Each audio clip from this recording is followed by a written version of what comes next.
'cause I do not fit, I'm too big. The Julian Chapter by R.J. Palacio. The Julian Chapter. Julian. Be kind, for everyone you meet is fighting a hard battle. Ian McLaren. Before.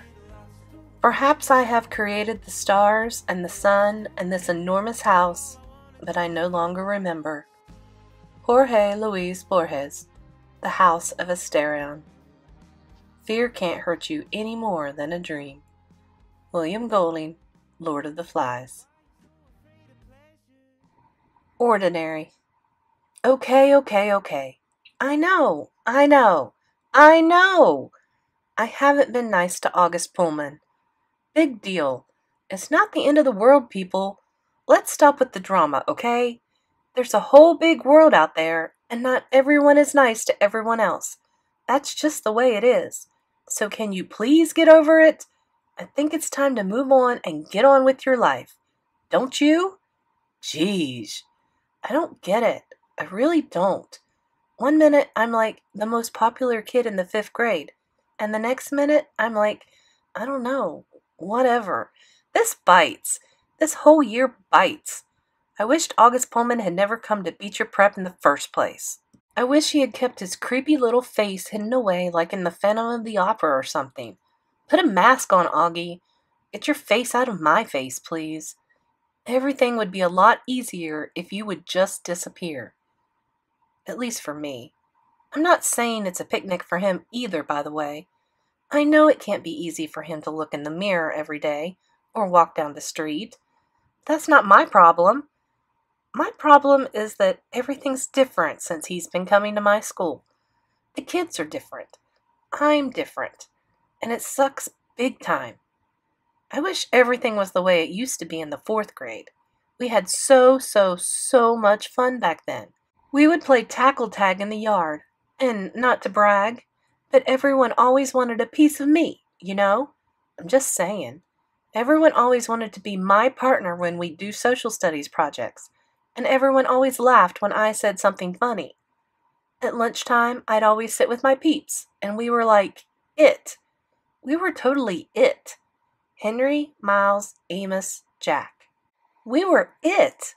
It was so cool. We had all these secret jokes, little hand signals for stuff. I don't know why that had to change. I don't know why everyone got so stupid about stuff. Actually, I do know why. It was because of Auggie Pullman. The moment he showed up, that's when things stopped being the way they used to be. Everything was totally ordinary, and now things are messed up. And it's because of him and Mr. Tushman. In fact, it's kind of totally Mr. Tushman's fault. The call. I remember Mom made a big deal about the call we got from Mr. Tushman.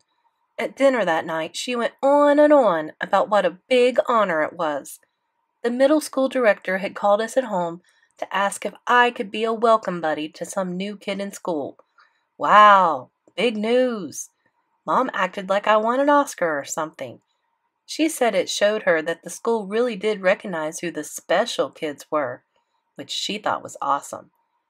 Mom had never met Mr. Tushman before because he was the middle school director and I was still in the lower school, but she couldn't stop raving about how nice he'd been on the phone. Mom's always been kind of a bigwig at school. She's on this board of trustees thing, which I don't even know what it is, but apparently it's a big deal. She's always volunteering for stuff too. Like, she's always been the class mom for every grade I've been in at Beecher. Always. She does a lot for the school. So the day I was supposed to be a welcome buddy, she dropped me off in front of the middle school. She wanted to take me inside, but I was like, Mom, it's middle school. She took the hint and drove off before I went inside. Charlotte, Cody, and Jack Will were already in the front lobby, and we said hello to each other. Jack and I did our peeps handshake, and we said hello to the security guard. Then we went up to Mr. Tushman's office. It was so weird being in the school when there was no one there. Dude, we could totally skateboard in here and no one would know, I said to Jack, running and gliding on the smooth floor of the hallway after the security guard couldn't see us anymore. Yeah, said Jack, but I noticed that the closer we got to Mr. Tushman's office, the quieter Jack got. In fact, he kind of looked like he was going to blow chunks. As we got near the top of the stairs, he stopped. I don't want to do this, he said. I stopped next to him. Charlotte had already gotten to the top landing.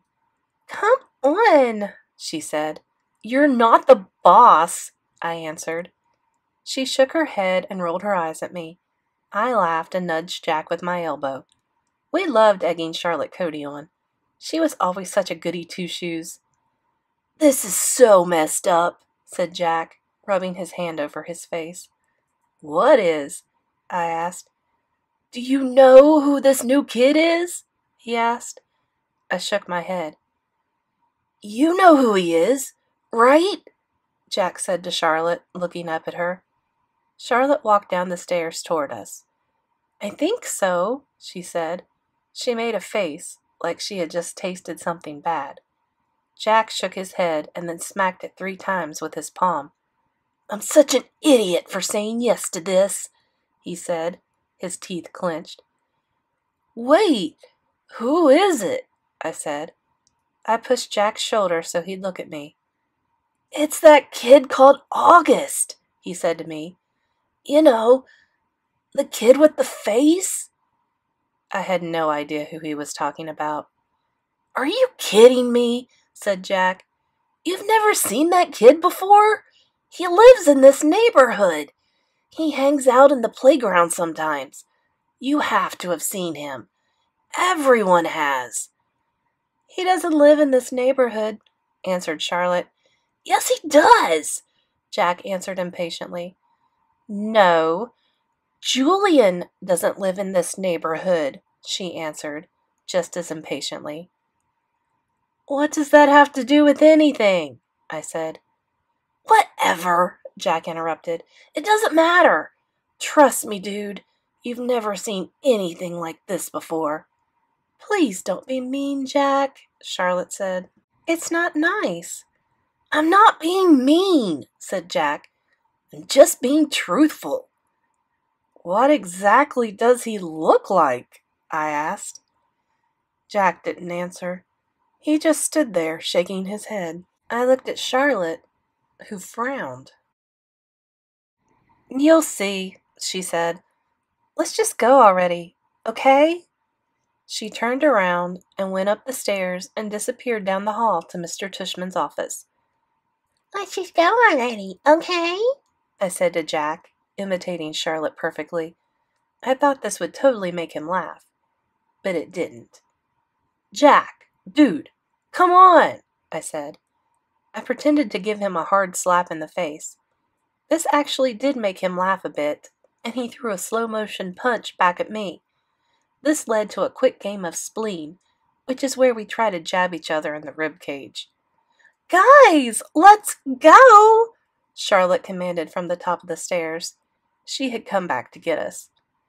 Guys, let's go, I whispered to Jack, and this time he did kind of laugh. But as soon as we rounded the corner of the hallway and got to Mr. Tushman's office, we all got pretty serious. When we went inside, Mrs. Garcia told us to wait in Nurse Molly's office, which was a small room to the side of Mr. Tushman's office. We didn't say anything to each other while we waited. I resisted the temptation to make a balloon out of the latex gloves that were in a box by the exam table, though I knew it would have made everyone laugh. Mr. Tushman. Mr. Tushman came into the office. He was tall, kind of thin, with messy gray hair. Hey, guys, he said, smiling. I'm Mr. Tushman. You must be Charlotte. He shook Charlotte's hand. And you are... He looked at me. Julian, I said. Julian, he repeated, smiling. He shook my hand. And you're Jack Will, he said to Jack, and shook his hand too. He sat down on the chair next to Nurse Molly's desk. First of all, I just want to thank you guys so much for coming here today. I know it's a hot day, and you probably have other stuff you want to do. How's the summer been treating you? Okay? We all kind of nodded, looking at each other. How's the summer been for you? I asked him. Oh, so nice of you to ask, Julian, he answered. It's been a great summer, thank you. Though I am seriously looking forward to the fall. I hate this hot weather. He pulled his shirt. I'm so ready for the winter. All three of us were bobbing our heads up and down like doofballs at this point. I don't know why grown-ups ever bother chit-chatting with kids. It just makes us feel weird. I mean, I personally am pretty okay talking to adults. Maybe because I travel a lot and I've talked to a lot of adults before. But most kids really don't like talking to grown-ups. That's just the way it is. Like, if I see the parent of some friend of mine and we're not actually in school, I try to avoid eye contact so I don't have to talk to them. It's too weird. It's also really weird when you bump into a teacher outside of school. Like one time I saw my third grade teacher at a restaurant with her boyfriend. And I was like, ew, I don't want to see my teacher hanging out with her boyfriend, you know? Anyway, so there we were. Me, Charlotte, and Jack, nodding away like total bobbleheads as Mr. Tishman went on and on about the summer. But finally, he got to the point.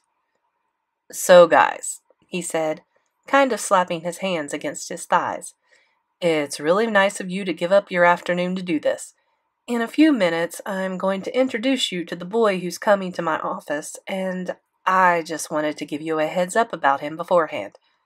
I mean, I told your moms a little bit about him. Did they talk to you? Charlotte and Jack both nodded, but I shook my head. My mom just said he'd had a bunch of surgeries, I said. Well, yes, answered Mr. Tushman.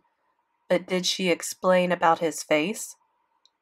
I have to say, this is the point when I started thinking, okay, what the heck am I doing here? I mean, I don't know, I said, scratching my head. I tried to think back to what Mom had told me. I hadn't really paid attention. I think most of the time she was going on and on about what an honor it was that I'd been chosen. She really didn't emphasize that there was something wrong with the kid. She said that you said the kid had a lot of scars and stuff, like he'd been in a fire. I didn't quite say that, said Mr. Tushman, raising his eyebrows. What I told your mom is that this boy has a severe craniofacial difference. Oh, right, I interrupted, because now I remembered. She did use that word. She said it was like a cleft lip or something. Mr. Tushman scrunched up his face. Well, he said, lifting his shoulders and tilting his head left and right, it's a little more than that. He got up and patted my shoulder. I'm sorry if I didn't make that clear to your mom. In any case, I don't mean to make this awkward for you. In fact, it's exactly because I don't want it to be awkward that I'm talking to you right now. I just wanted to give you a heads up that this boy definitely looks very different from other children. And that's not a secret. He knows he looks different. He was born that way. He gets that. He's a great kid. Very smart, very nice. He's never gone to a regular school before because he was homeschooled, you know, because of all his surgeries. So that's why I just want you guys to show him around a bit, get to know him, be his welcome buddies. You can totally ask him questions, if you want. Talk to him normally. He's really just a normal kid with a face that, you know, is not so normal. He looked at us and took a deep breath. Oh boy, I think I've just made you all more nervous, haven't I? We shook our heads. He rubbed his forehead. You know, he said, one of the things you learn when you get old like me is that sometimes a new situation will come along and you'll have no idea what to do. There's no rule book that tells you how to act in every given situation in life, you know? So what I always say is that it's always better to err on the side of kindness. That's the secret. If you don't know what to do, just be kind. You can't go wrong. Which is why I asked you three to help me out here, because I'd heard from your lower school teachers that you're all really nice kids. We didn't know what to say to this, so we all just kind of smiled like goobers. Just treat him like you would treat any kid you've just met, he said. That's all I'm trying to say. Okay, guys? We nodded at the same time now, too, bobbling heads. You guys rock, he said. So, relax, wait here a bit, and Mrs. Garcia will come and get you in a few minutes. He opened the door. And guys, really, thanks again for doing this. It's good karma to do this. It's a mitzvah, you know? With that, he smiled, winked at us, and left the room. All three of us exhaled at the same time. We looked at each other, our eyes kind of wide. Okay, Jack said. I don't know what the heck karma is, and I don't know what the heck mitzvah is. This made us all laugh a little, though it was kind of a nervous type of laugh. First look. I'm not going to go into detail about the rest of what happened that day. I'm just going to point out that, for the first time in his life, Jack had not exaggerated. In fact, he had done the opposite. Is there a word that means the opposite of exaggerated? Unexaggerated? I don't know. But Jack had totally not exaggerated about this kid's face. The first look I got of August, well, it made me want to cover my eyes and run away screaming. Bam! I know that sounds mean, and I'm sorry about that. But it's the truth. And anyone who says that's not their first reaction when seeing Auggie Pullman isn't being honest. Seriously. I totally would have walked out the door after I saw him, but I knew I would get in trouble if I did. So I just kept looking at Mr. Tushman, and I tried to listen to what he was saying, but all I heard was yak, yak, yak, yak, yak, because my ears were burning. In my head, I was like, dude, dude, dude, dude, dude, dude, dude, dude, dude, dude, dude, dude, dude, dude, dude. I think I said that word 1,000 times to myself. I don't know why. At some point, he introduced us to Auggie. I think I actually shook his hand. Triple ah! I wanted to zoom out of there so fast and wash my hand, but before I knew what was happening, we were headed out the door, down the hallway, and up the stairs. Dude, dude, dude, dude! Dude, dude, dude, dude! I caught Jack's eye as we were going up the stairs to homeroom. I opened my eyes really wide at him and mouthed the words, "No way!" Jack mouthed back, "I told you!"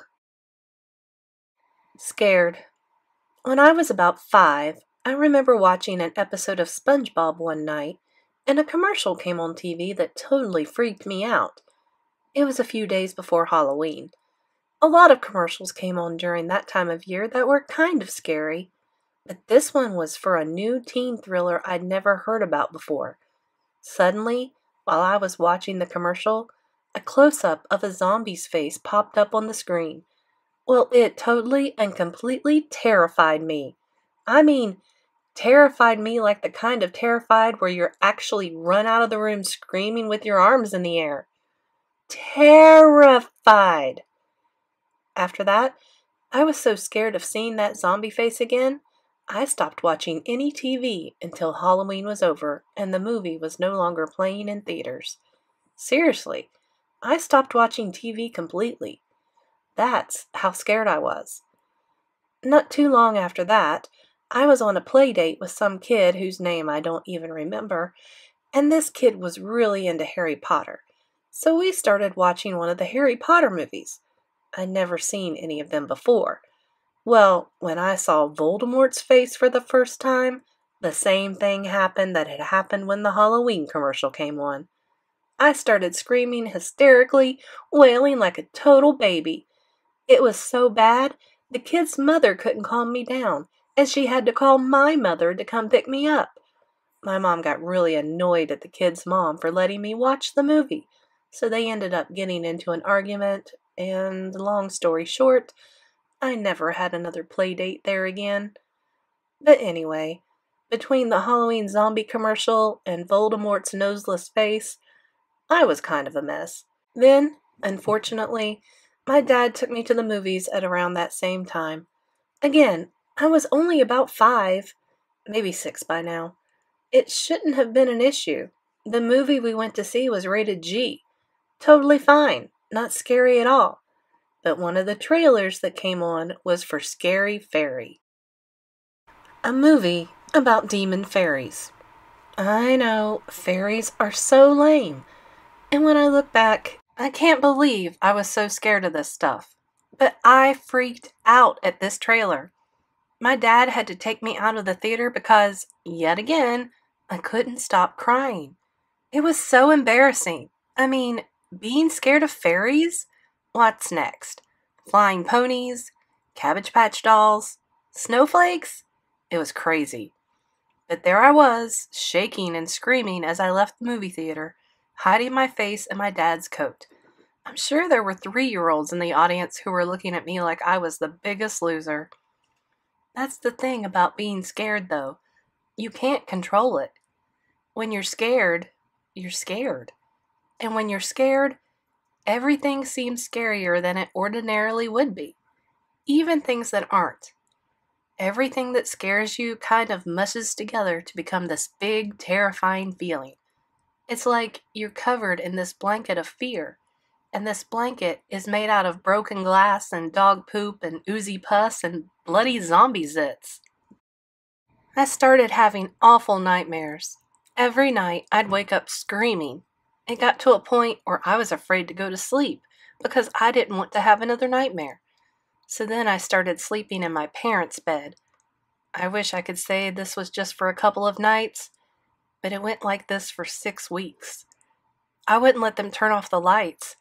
I had a panic attack every time I started drifting off to sleep. I mean, my palms would literally start to sweat, and my heart would start to race, and I'd start to cry and scream before going to bed. My parents took me to see a feelings doctor, which I only later realized was a child psychologist. Dr. Patel helped me a little bit. She said what I was experiencing were night terrors, and it didn't help me to talk about them with her. But I think what really got me over the nightmares were the Discovery Channel nature videos my mom brought home for me one day. Woohoo for those nature videos! Every night we'd pop one of them into the DVD player, and I'd fall asleep to that sound of some guy with an English accent talking about meerkats or koalas or jellyfish. Eventually, I did get over the nightmares, though. Everything went back to normal. But every once in a while, I'd have what Mom would call a minor setback. Like, for instance, although I love Star Wars now, the very first time I saw Star Wars Episode 2, which was at a birthday sleepover when I was 8, I had to text my mom to come get me at 2 a.m. because I couldn't fall asleep. Every time I'd close my eyes, Darth Sidious's face would pop into my head. It took me about 3 weeks of nature videos to get over that setback, and I stopped going to sleepovers for about a year after that, too. Then when I was 9, I saw Lord of the Rings, The Two Towers for the first time, and the same thing happened to me again, though this time it only took me about a week to get over Gollum. By the time I turned 10, though, all those nightmares had pretty much gone away. Even the fear of having a nightmare was gone by then, too. Like, if I was at Henry's house and he would say, "Hey, let's watch a scary movie," my first reaction wasn't to think, "No, I might have a nightmare," which is what it used to be. My first reaction would be like, "Yeah, cool, where's the popcorn?" I finally started being able to see all kinds of movies again. I even started getting into zombie apocalypse stuff, and none of it ever bothered me. That nightmare stuff was all behind me. Or at least I thought it was. But then, the night after I met Auggie Pullman, I started having nightmares again. I couldn't believe it. Not just passing bad dreams, but the full-blown, heart-pounding, wake-up screaming kind of nightmares I used to have when I was a little kid. Only I wasn't a little kid anymore. I was in the 5th grade, 11 years old. This wasn't supposed to be happening to me anymore. But there I was again, watching more nature videos to help me fall asleep. Class picture. I tried to describe what Auggie looked like to my mom, but she didn't get it until the school pictures arrived in the mail. Up until then, she'd never really seen him. She'd been away on a business trip during the Thanksgiving Sharing Festival, so she didn't see him then. On Egyptian Museum Day, Auggie's face had been covered with mummy gods, and there hadn't been any after-school concerts yet. So the first time Mom saw Auggie and finally started understanding my nightmare situation was when she opened that large envelope with my class picture in it. It was actually kind of funny. I can tell you exactly how she reacted because I was watching her as she opened it. First, she excitedly slit open the top of the envelope with the letter opener. Then she pulled out my individual portrait. She put her hand on her chest. "Aw, Julian, you look so handsome," she said. "I'm so glad you wore that tie Grandmere sent you." I was eating some ice cream at the kitchen table and just smiled and nodded at her. Then I watched her take the class picture out of the envelope. In lower school, every class would get its own picture taken with its own teacher, but in middle school, it's just one group picture of the entire 5th grade. So 60 kids standing in front of the entrance to the school, 15 kids in each row, 4 rows. I was in the back row, in between Amos and Henry. Mom was looking at the photo with a smile on her face. "Oh, there you are," she said when she spotted me. She continued looking at the picture with a smile on her face. "Oh my, look at how big Miles got," said Mom. "And is that Henry? He looks like he's getting a mustache. And who is—" And then she stopped talking. The smile on her face stayed frozen for a second or two, and then her face slowly transformed into a state of shock. She put the photo down and stared blankly in front of her. Then she looked at the photo again. Then she looked at me. She wasn't smiling. "This is the kid you've been talking about?" she asked me. Her voice had completely changed from the way it sounded moments before. "I told you," I answered. She looked at the picture again. "This isn't just a cleft palate." "No one ever said it was a cleft palate," I said to her. "Mr. Tushman never said that." "Yes, he did. On the phone that time." "No, Mom," I answered her. "What he said was facial issues, and you just assumed that he meant cleft palate. But he never actually said cleft palate." "I could swear he said the boy had a cleft palate," she answered. "But this is so much worse than that."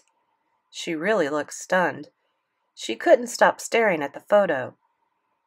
"What does he have exactly? Is he developmentally delayed? He looks like he might be." "I don't think so," I said, shrugging. "Does he talk okay?" "He kind of mumbles," I answered. "He's hard to understand sometimes." Mom put the picture down on the table and sat down. She started tapping her fingers on the table. "I'm trying to think of who his mother is," she said, shaking her head. "There are so many new parents in the school, I can't think of who it might be. Is she blonde?" "No, she has dark hair," I answered. "I see her at drop-off sometimes." "Does she look like the sun?" "Oh, no, not at all," I said. I sat down next to her and picked up the picture, squinting at it so my eyes wouldn't see it too clearly. Auggie was in the front row, all the way on the left. "I told you, Mom. You didn't believe me, but I told you." "It's not that I didn't believe you," she answered defensively. "I'm just kind of surprised. I didn't realize it was this severe." "Oh, I think I know who she is, his mom. Is she very pretty? Kind of exotic? Has dark, wavy hair?" What? I said, shrugging. I don't know. She's a mom. I think I know who she is, answered Mom, nodding to herself. I saw her on Parents' Night. Her husband's handsome, too. I have no idea, I said, shaking my head. Oh, those poor people. She put her hand over her heart. Now you get why I've been having nightmares again? I asked her. She ran her hands through my hair. But are you still having nightmares? She asked. Yes. Not every night like I did for the first month of school, but yeah, I said, throwing the picture down on the tabletop. Why did he have to come to Beecher Prep anyway? I looked at Mom, who didn't know what to say. She started putting the picture back into the envelope. Don't even think of putting that in my school album, by the way, I said loudly. You should just burn it or something. Julian, she said. Then out of the blue, I started crying. Oh, my darling, said Mom, kind of surprised. She hugged me. I can't help it, Mom, I said through my tears. I hate that I have to see him every day. That night, I had the same nightmare I've been having since the start of school. I'm walking down the main hallway, and all the kids are in front of their lockers, staring at me, whispering about me as I walk past them. I keep walking up the stairwell until I get to the bathroom, and then I look in the mirror. When I see myself, though, it's not me I'm seeing. It's Auggie. And then I scream. Photoshop. The next morning, I overheard Mom and Dad talking as they were getting ready for work. I was getting dressed for school. They should have done more to prepare the kids, Mom said to Dad. The school should have sent home a letter or something. I don't know. Come on, answered Dad. Saying what? What can they possibly say? There's a homely kid in your class? Come on. It's much more than that. Let's not make too big a deal about it, Melissa.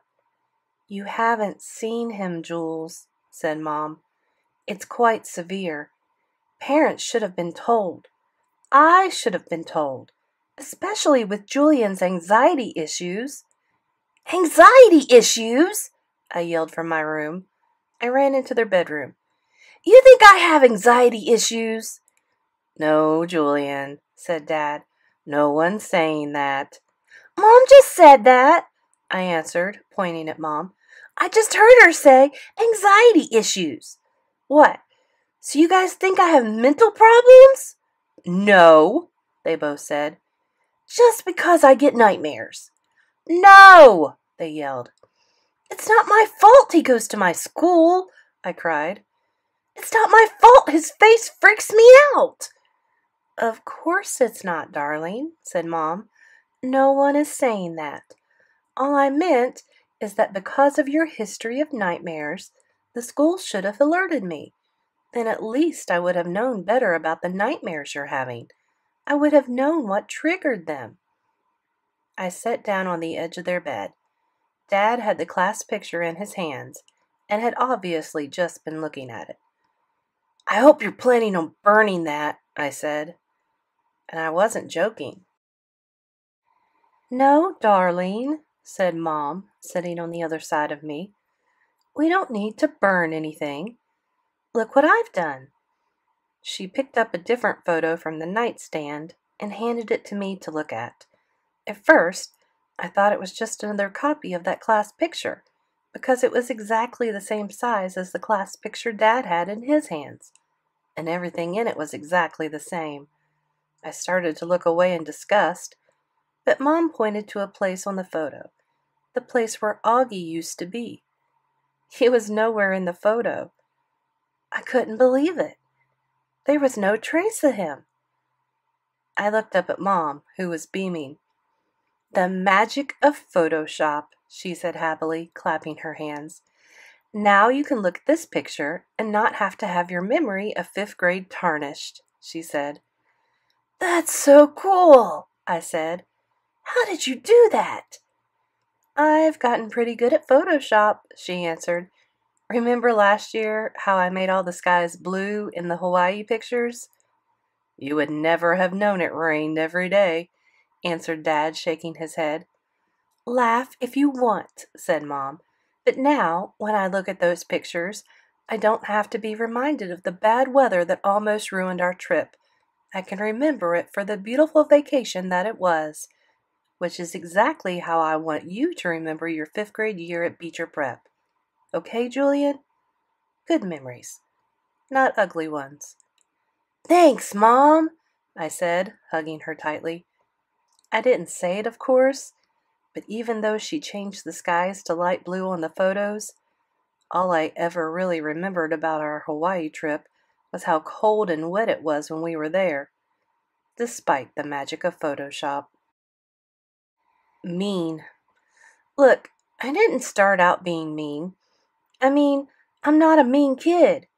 Sure, sometimes I make jokes, but they're not mean jokes. They're just teasing jokes. People have to lighten up a little.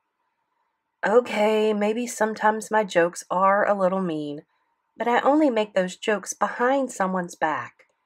I never say stuff to anyone's face that will actually hurt someone. I'm not a bully like that.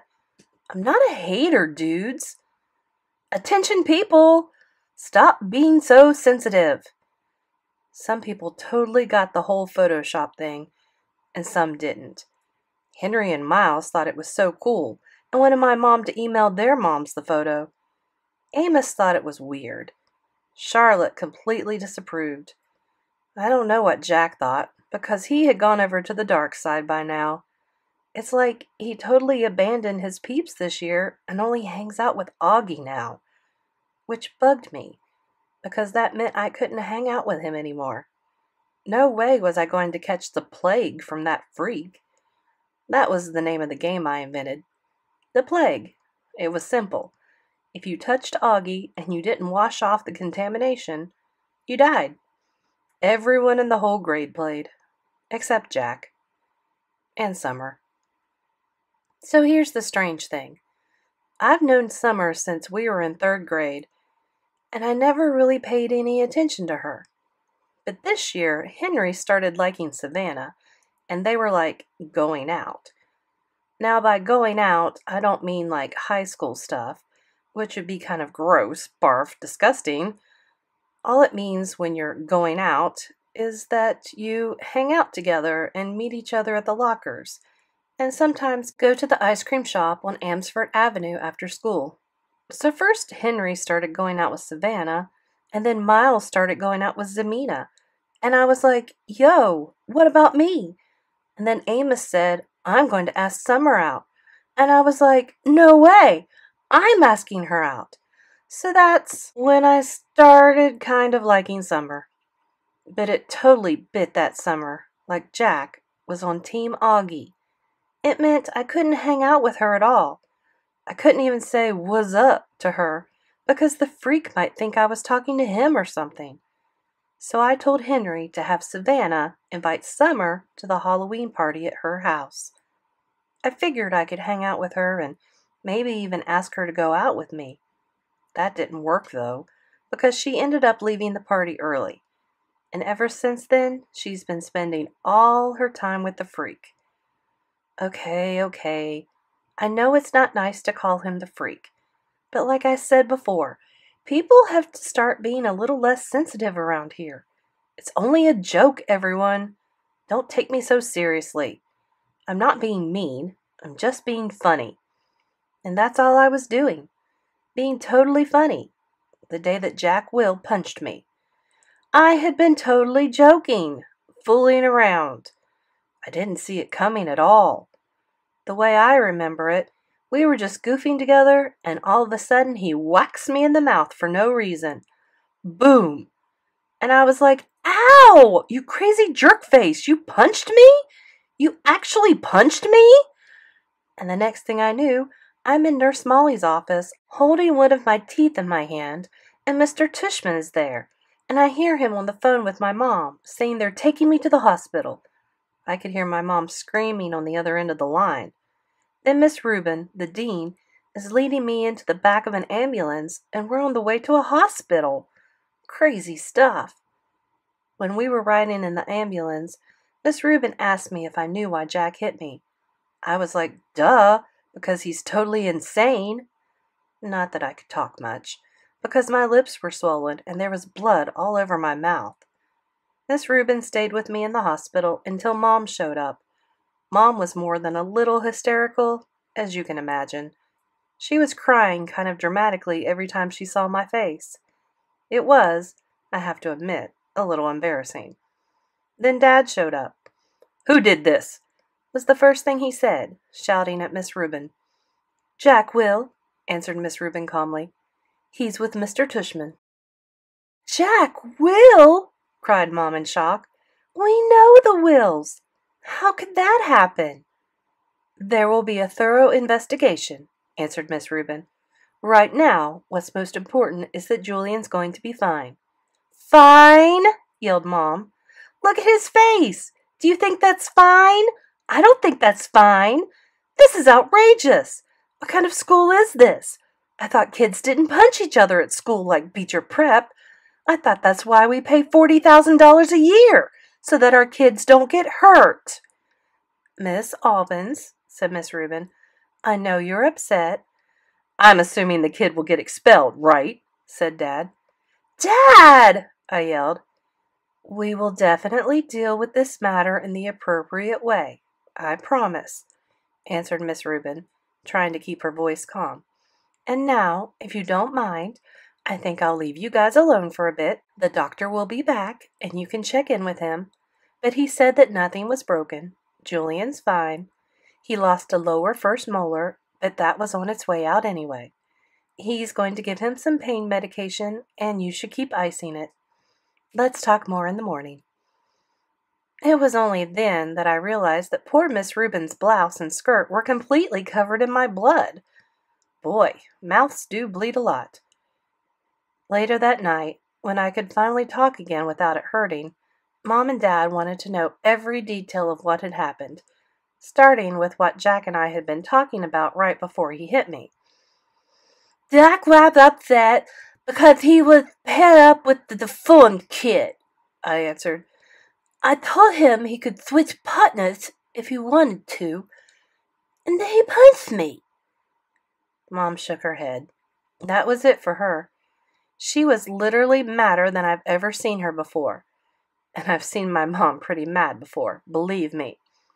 "This is what happens, Jules," she said to Dad, crossing her arms and nodding quickly. "This is what happens when you make little kids deal with issues they're not equipped to deal with. They're just too young to be exposed to this kind of stuff. That Tushman is an idiot." And she said a whole bunch of other things too, but those are kind of too in a if you know what I mean, for me to repeat.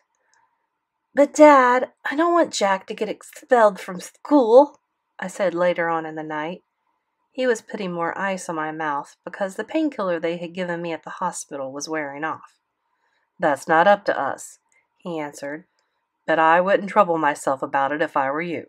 Whatever happens, Jack will get what he deserves for this."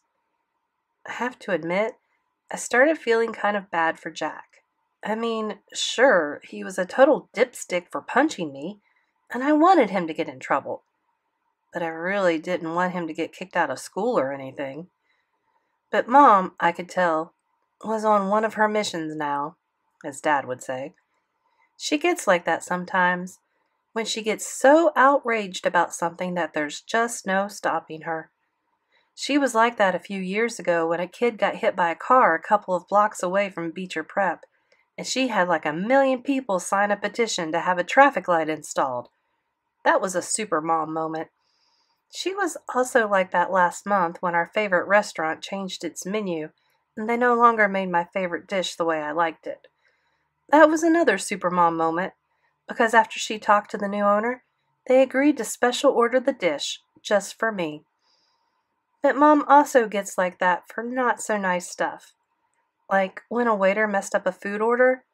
That's a not so super mom moment because, well, it can get kind of weird when your mom starts talking to a waiter like he's 5 years old. Awkward. Also, like Dad says, you don't want to get a waiter mad at you, you know? They have your food in their hands. Duh. So I wasn't totally clear on how I felt when I realized that my mom was declaring war on Mr. Tushman, Auggie Pullman, and all of Beecher Prep. Was it going to be a supermom moment or a not-so-supermom moment? Like, would it end up with Auggie going to a different school? Yay! Or with Mr. Tushman blowing his nose in my cafeteria food? Ugh!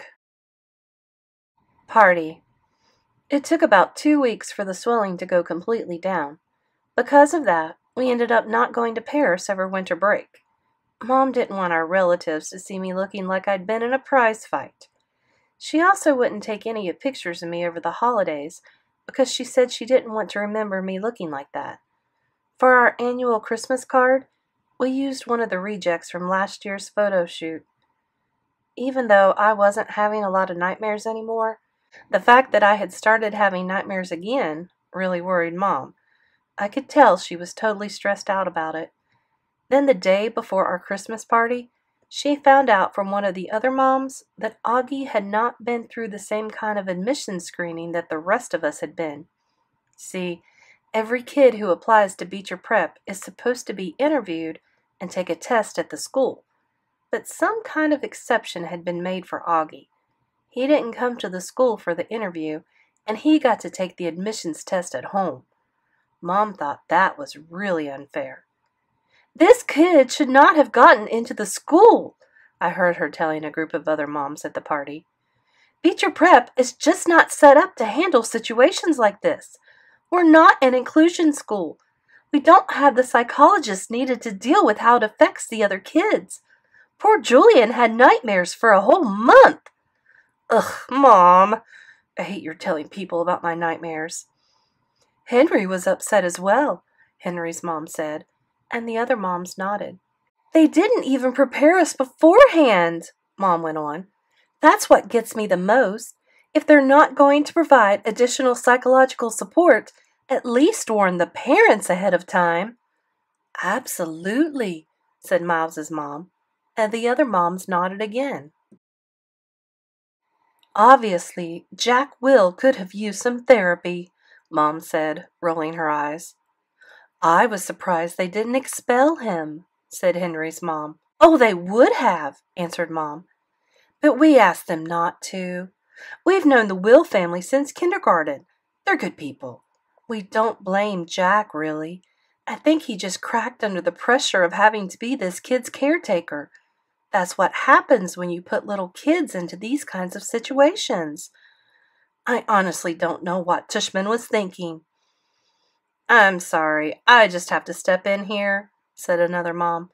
I think it was Charlotte's mom, because she had the same bright blonde hair and big blue eyes. "It's not like there's anything wrong with this kid, Melissa. He's a great kid who just happens to look different. But—" "Oh, I know," Mom answered, and she put her hand over her heart. "Oh, Bridget, no one's saying he's not a great kid. Believe me, I'm sure he is. And I hear the parents are lovely people. That's not the issue. To me, ultimately, the simple fact of the matter is that Tushman didn't follow protocol. He flagrantly disregarded the applications process by not having the boy come to Beecher Prep for the interview, or take the test like every one of our kids did. He broke the rules. And rules are rules. That's it." Mom made a sad face at Bridget. "Oh, dear Bridget, I can see you totally disapprove." "No, Melissa, not at all," Charlotte's mom said, shaking her head. "It's a tough situation all around. Look, the fact is, your son got punched in the face. You have every right to feel angry and demand some answers." "Thank you," Mom nodded and crossed her arms. "I just think the whole thing's been handled terribly, that's all. And I blame Tushman. Completely." "Absolutely," said Henry's mom. "He's got to go," agreed Miles's mom. I looked at Mom, surrounded by nodding moms, and I thought, okay, so maybe this is going to turn out to be one of those really super mom moments. Maybe everything she was doing would make it so that Auggie ended up going to a different school, and then things could go back to the way it used to be at Beecher Prep. That would be so awesome. But a part of me was thinking, maybe this is going to turn into a not-so-supermom moment.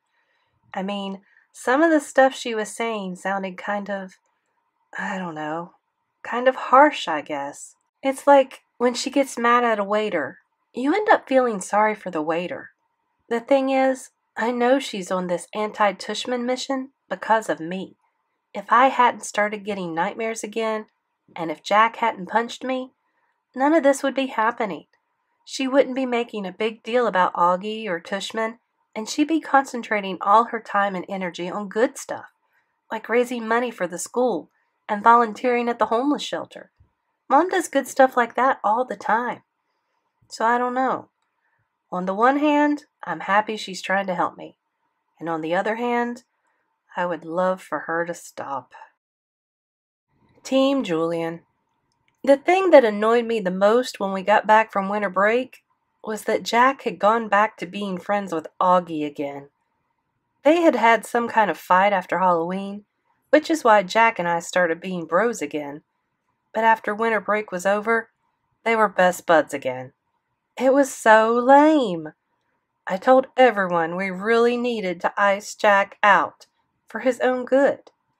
He had to choose, once and for all, whether he wanted to be on Team Auggie or Team Julian and the rest of the world. So we started completely ignoring Jack, not talking to him, not answering his questions. It was like he didn't exist.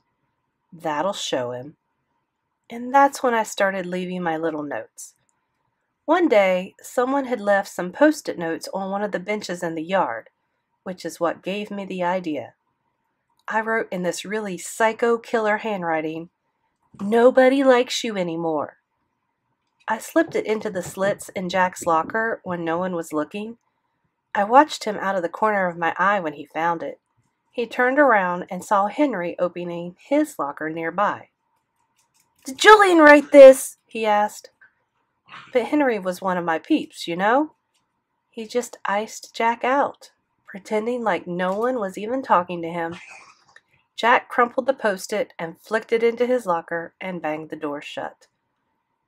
After Jack left, I went over to Henry. "Hola!" I said, giving him the devil sign, which made Henry laugh. Over the next couple of days, I left a few more notes in Jack's locker, and then I started leaving some in Auggie's locker. They were not, I repeat, not a big deal. They were mostly stupid stuff. I don't think anyone would ever take them seriously. I mean, they were actually kind of funny. Well, kind of. At least some of them were. "You stink, big cheese. Freak. Get out of our school, orc." No one but Henry and Miles knew that I was writing these notes, and they were sworn to secrecy. Dr. Jansen's office. I don't know how the heck Mr. Tushman found out about them.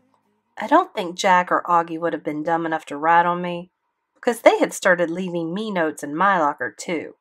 I mean, how stupid would you have to be to rat someone out about something that you were doing too?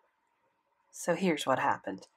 A few days before the 5th grade nature retreat, which I was totally looking forward to, Mom got a phone call from Dr. Jansen, the headmaster of Beecher Prep.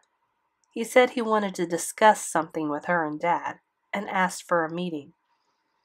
Mom assumed it probably had to do with Mr. Tushman, that maybe he was getting fired. So she was actually kind of excited about the meeting.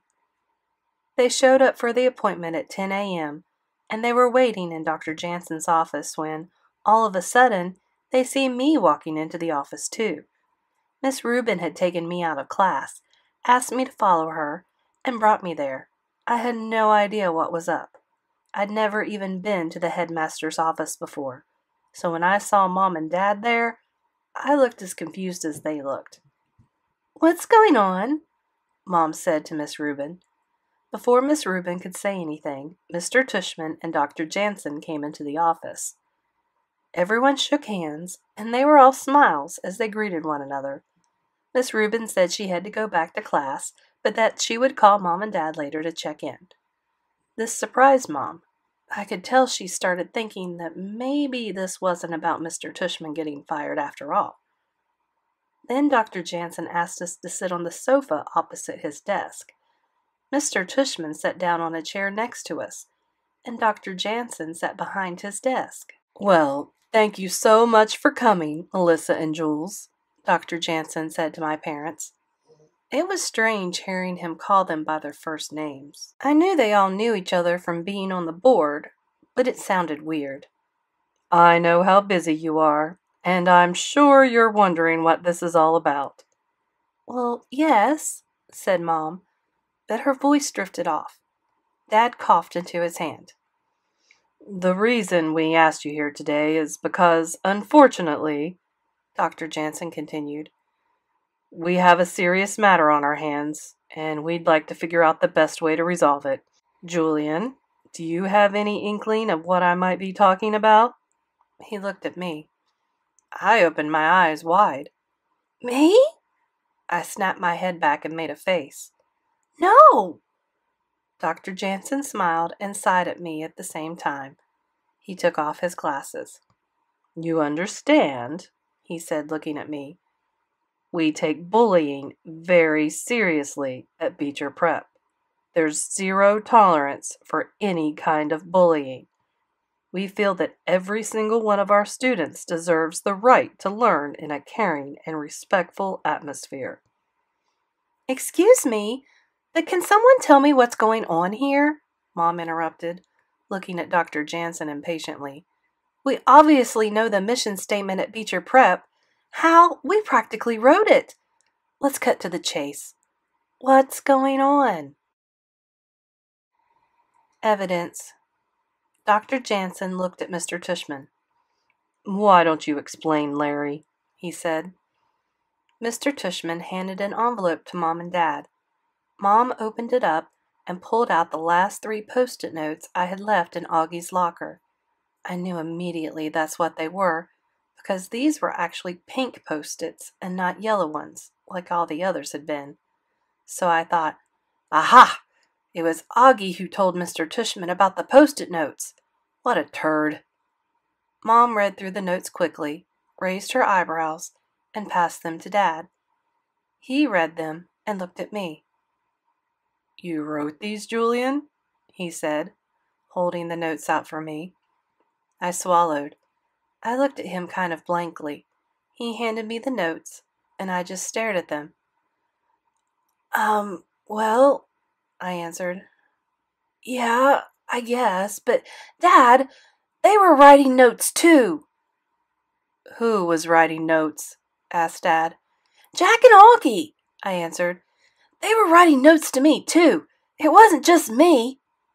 "But you started the note writing, didn't you?" asked Mr. Tushman. "Excuse me," Mom interjected angrily. "Let's not forget that it was Jack Will who punched Julian in the mouth, not the other way around. Obviously, there's going to be residual anger." "How many of these Post-it notes did you write, Julian?" Dad interrupted, tapping on the Post-its I was holding. "I don't know," I said. It was hard for me to get the words out. "Like 6 or something.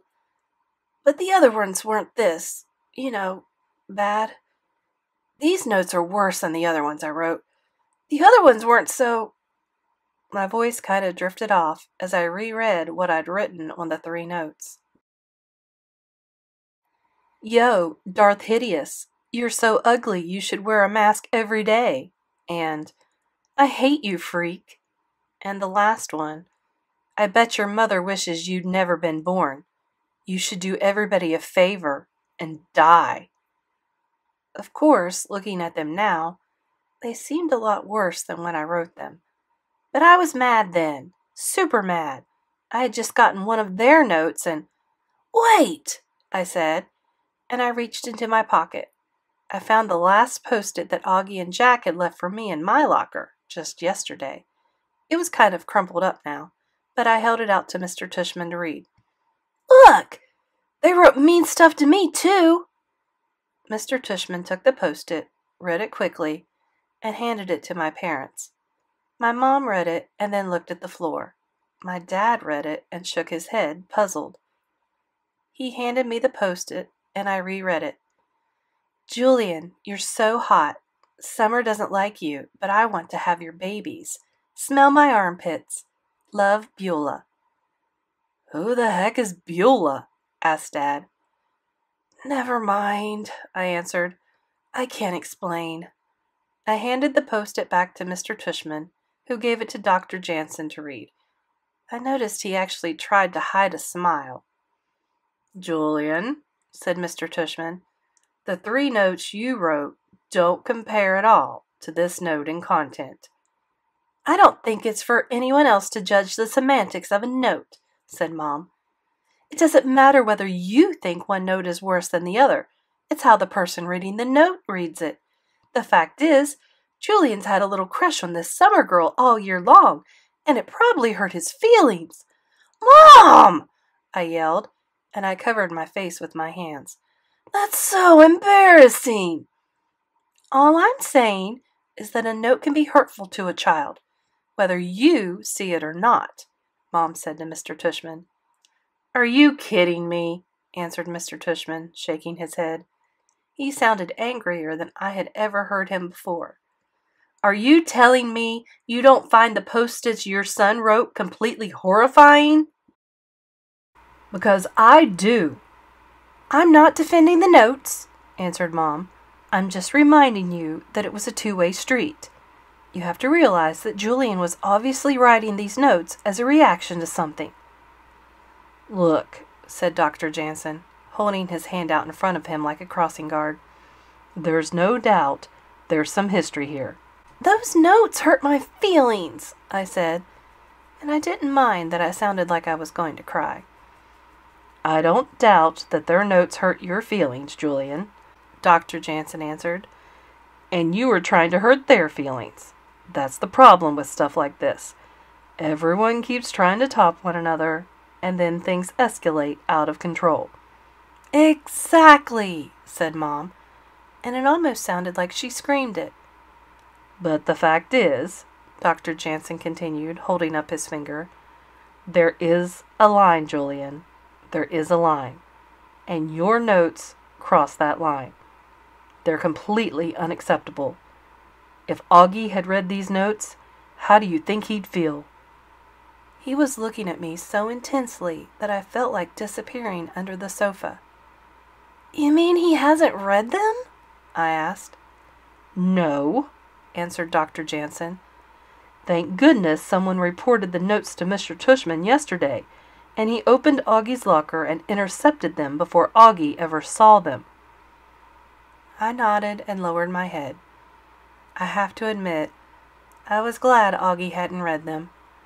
I guess I knew what Dr. Jansen meant about crossing the line, but then I thought, so if it wasn't Auggie who ratted me out, who was it? We were all quiet for a minute or two. It was awkward beyond belief. The verdict. Okay, said Dad, finally, rubbing his palm over his face. Obviously, we understand the seriousness of the situation now, and we will do something about it. I don't think I'd ever seen Dad look so uncomfortable. I'm sorry, Dad. Well, we have some recommendations, answered Dr. Jansen. Obviously, we want to help everyone involved. Thank you for understanding, said Mom, getting her pocketbook ready as if she were getting up. But there are consequences, said Mr. Tushman, looking at Mom. Excuse me? She shot back at him. As I said in the beginning, Dr. Jansen interjected, the school has a very strict anti-bullying policy. Yeah, we saw how strict it was when you didn't expel Jack Will for punching Julian in the mouth, Mom answered quickly. Yeah, take that, Mr. Tushman. Oh, come on. That was completely different, Mr. Tushman answered dismissively. Oh, answered Mom, punching someone in the face isn't bullying to you. Okay, said Dad, raising his hand to keep Mr. Tushman from answering. "Let's just cut to the chase, okay? What exactly are your recommendations, Hal?" Dr. Jansen looked at him.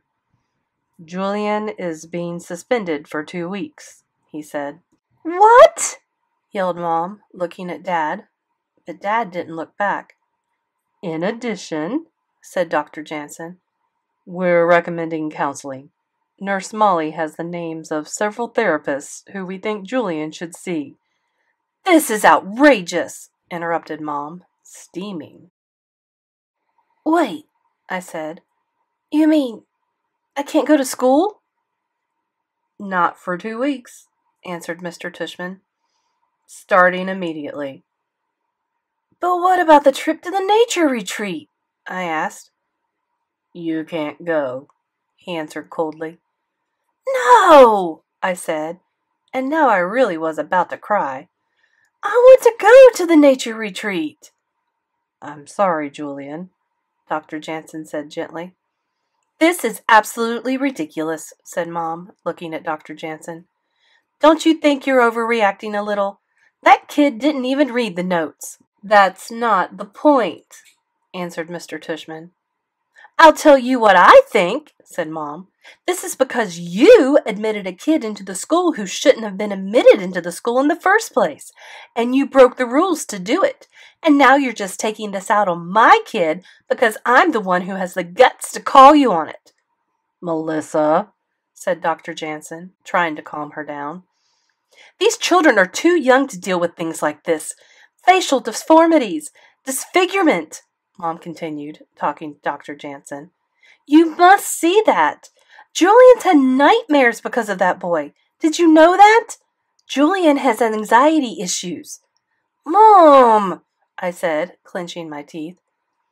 "The board should have been consulted about whether Beecher Prep was the right place for a child like that," Mom continued. "That's all I'm saying.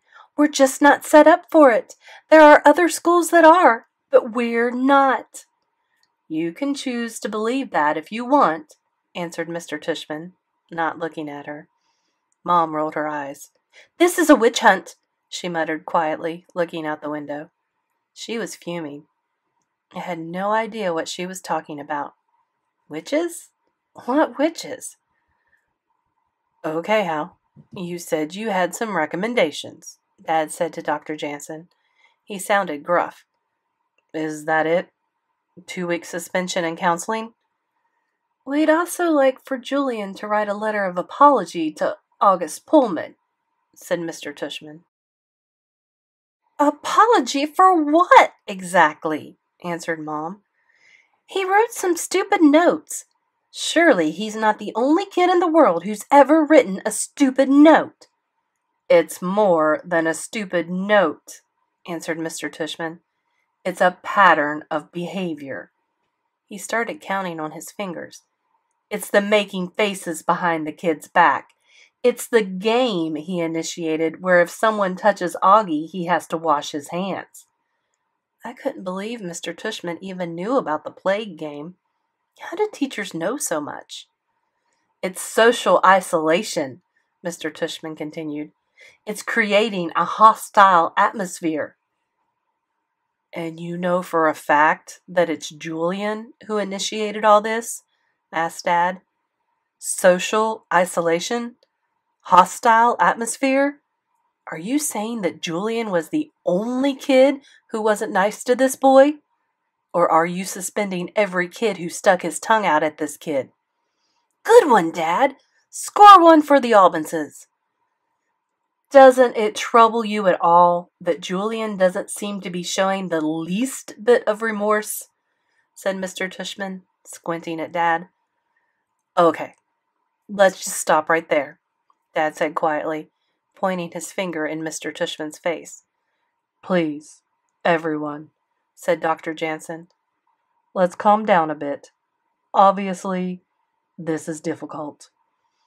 "After all we've done for this school," Mom answered, shaking her head. "After all the money and the time we've put into this school, you would think we'd get just a little bit of consideration."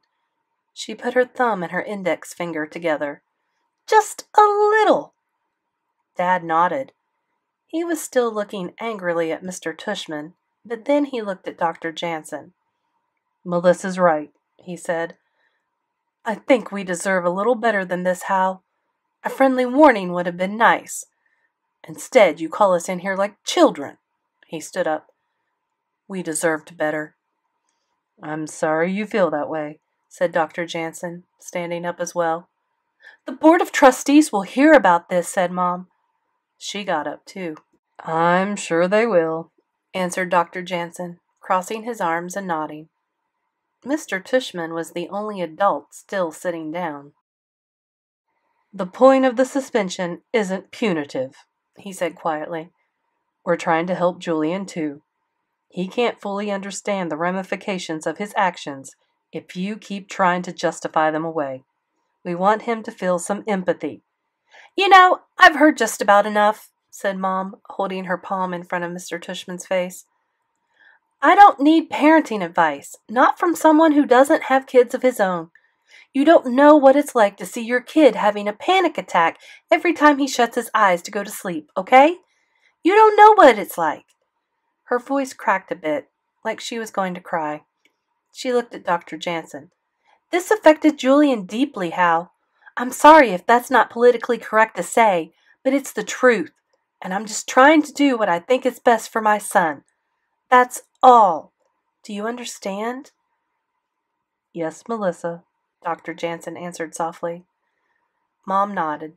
Her chin quivered. "Are we done here? Can we go now?" "Sure," he answered. "Come on, Julian," she said, and she walked out of the office. I stood up. I admit I wasn't exactly sure what was going on. "Wait, is that it?" I asked. "But what about my things? All my stuff's in my locker." "Miss Rubin will get your things ready, and she'll get them to you later this week," answered Dr. Jansen. He looked at Dad. "I'm really sorry it came to this, Jules." He held out his hand for a handshake. Dad looked at his hand, but didn't shake it. He looked at Dr. Jansen. "Here's the only thing I want from you, Hal," he said quietly. "I want that all of this, be kept confidential. Is that clear? It doesn't go beyond this room. I don't want Julian turned into some kind of anti-bullying poster boy by the school. No one is to know he's been suspended. We'll make up some excuse about why he's not in school, and that's it. Are we clear, Hal? I don't want him made into an example. I'm not going to stand by while this school drags my family's reputation through the mud. Oh, by the way, in case I hadn't mentioned it before, Dad's a lawyer." Dr. Jansen and Mr. Tushman exchanged looks.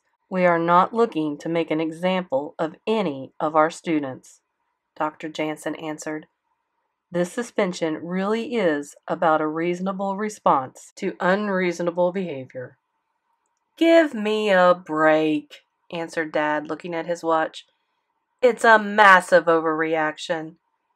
Dr. Jansen looked at Dad, and then he looked at me. "Julian," he said, looking me right in the eye, "can I ask you something point blank?" I looked at Dad, who nodded. I shrugged. "Do you feel at all remorseful for what you've done?" Dr. Jansen asked me. I thought about it a second. I could tell all the grown-ups were watching me, waiting for me to answer something magical that would make this whole situation better.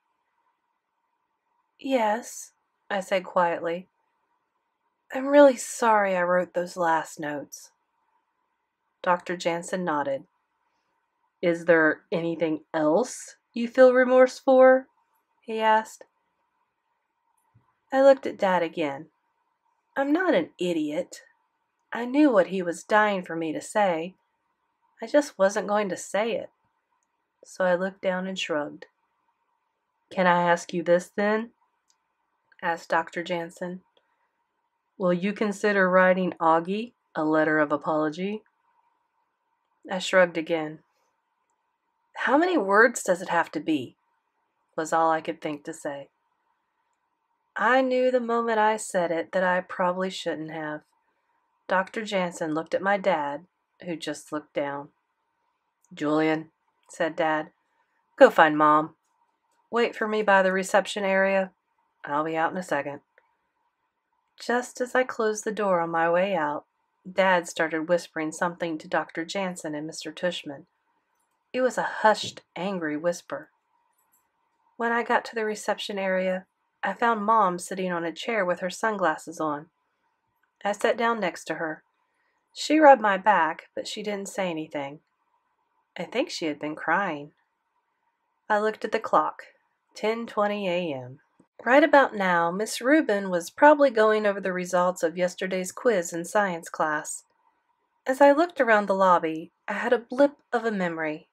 That day before school started, when me, Jack Will, and Charlotte had met up here before meeting our welcome buddy for the first time. I remember how nervous Jack had been that day, and how I didn't even know who Auggie was. So much had happened since then. Out of school. Dad didn't say anything when he met us in the lobby. We just walked out the doors without saying goodbye, even to the security guard at the reception desk. It was weird leaving the school when everyone was still inside. I wondered what Miles and Henry would think when I didn't come back to class. I hated that I was going to miss PE that afternoon. My parents were quiet the whole way back to the house. We live on the Upper West Side, which is about a half-hour drive from Beecher Prep, but it felt like it took forever to get home. "I can't believe I got suspended," I said, just as we pulled into the parking garage at our building. "It's not your fault, honey," answered Mom. "They have it in for us." "Melissa!" Dad yelled, which surprised Mom a bit. "Yes, of course it's his fault. The whole situation is his fault. Julian, what the heck were you thinking writing notes like that?" "He was goaded into writing them," answered Mom. We had pulled to a stop inside the garage.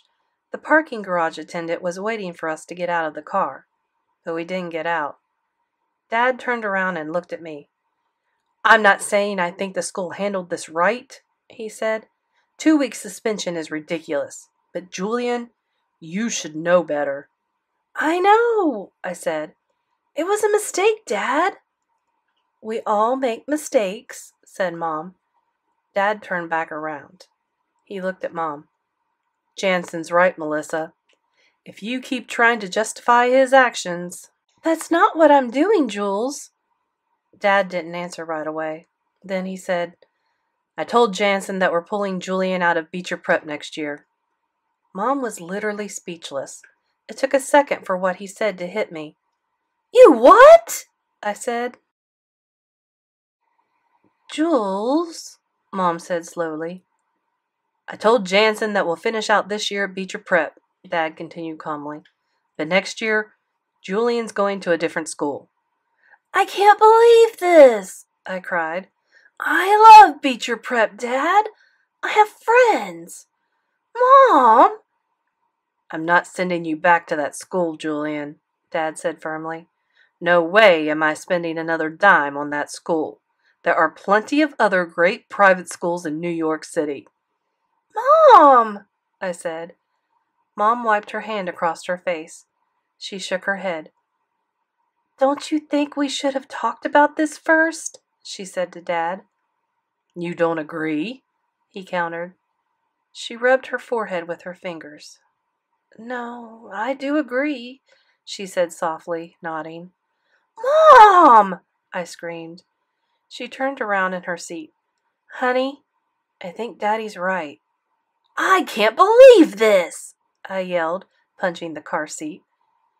"They have it in for us now," she continued, "because we complained about the situation with that boy." "But that was your fault," I said through clenched teeth.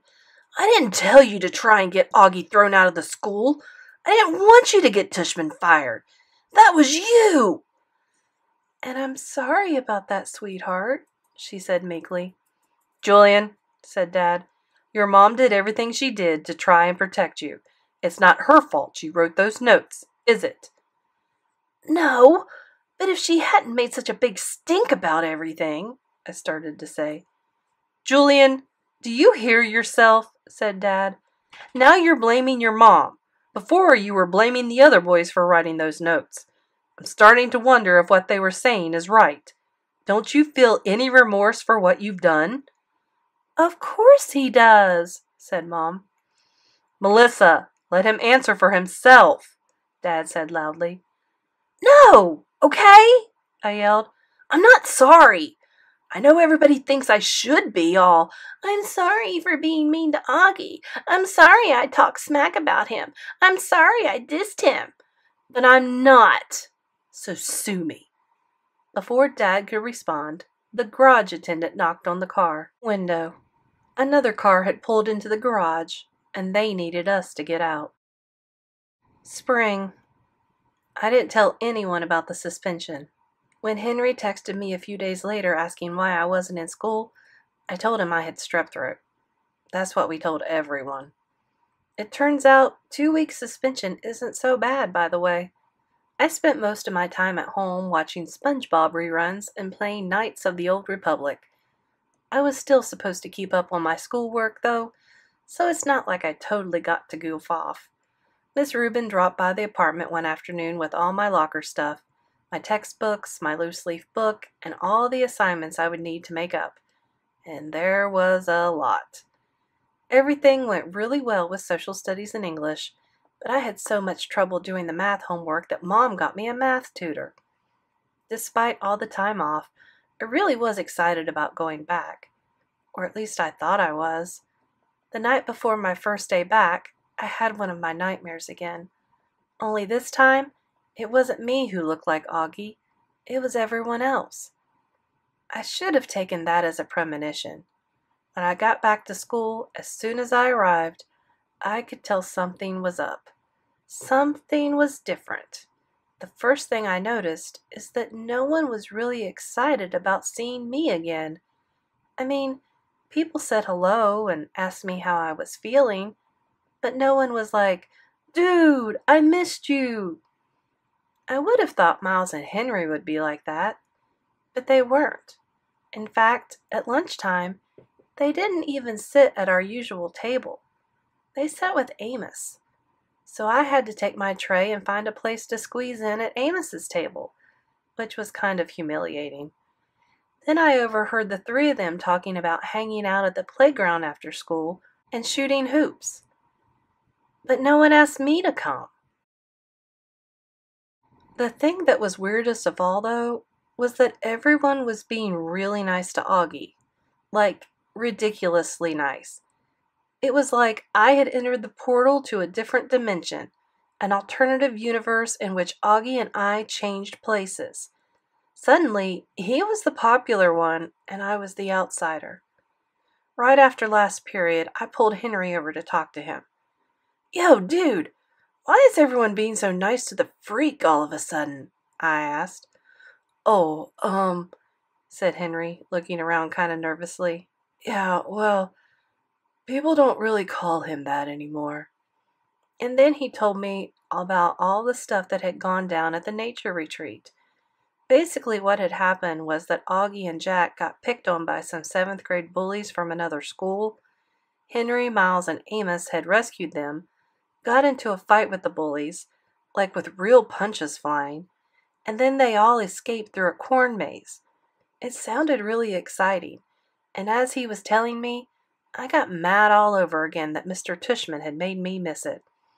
"Oh, man," I said excitedly. "I wish I'd been there. I totally would have creamed those jerks." "Wait, which jerks?" "The 7th graders." "Really?" He looked puzzled, though Henry always looked a little puzzled. "Because, I don't know, Julian. I kind of think that if you had been there, we might not have rescued them at all. You probably would have been cheering for the 7th graders." I looked at him like he was an idiot. "No, I wouldn't," I said. "Seriously?" he said, giving me a look. "No," I said. "Okay," he said, shrugging. "Yo, Henry, are you coming?" Amos called out from down the hallway. "Look, I gotta go," said Henry. "Wait," I said. "Gotta go." "Want to hang out tomorrow after school?" "Not sure," he said, backing away. Text me tonight and we'll see. As I watched him jog away, I had this terrible feeling in the pit of my stomach. Did he really think I was that awful that I would have been rooting for some 7th graders while they beat Auggie up? Is that what other people think? That I would have been that much of dirtwad? Look, I'm the first one to say I don't like Auggie Pullman, but I would never want to see him get beat up or anything. I mean, come on. I'm not a psycho. It really annoyed me that that's what people thought about me. I texted Henry later on.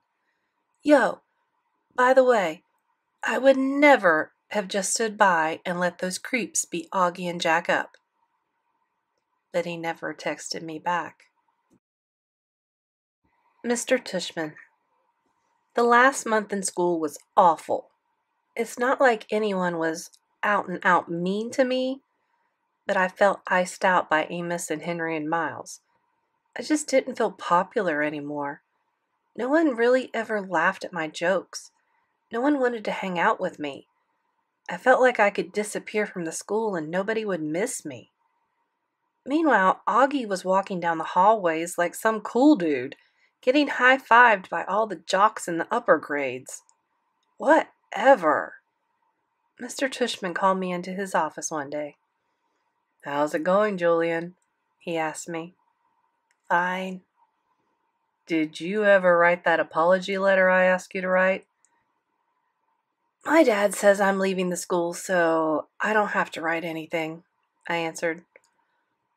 Oh, he said, nodding. I guess I was hoping you'd want to write it on your own. Why? I said back. Everyone thinks I'm this big dirtbag now anyway. What the heck is writing a letter going to accomplish? Julian, look, I know everyone thinks I'm this unfeeling kid who doesn't feel remorse, I said using air quotes. Julian, said Mr. Tushman, no one.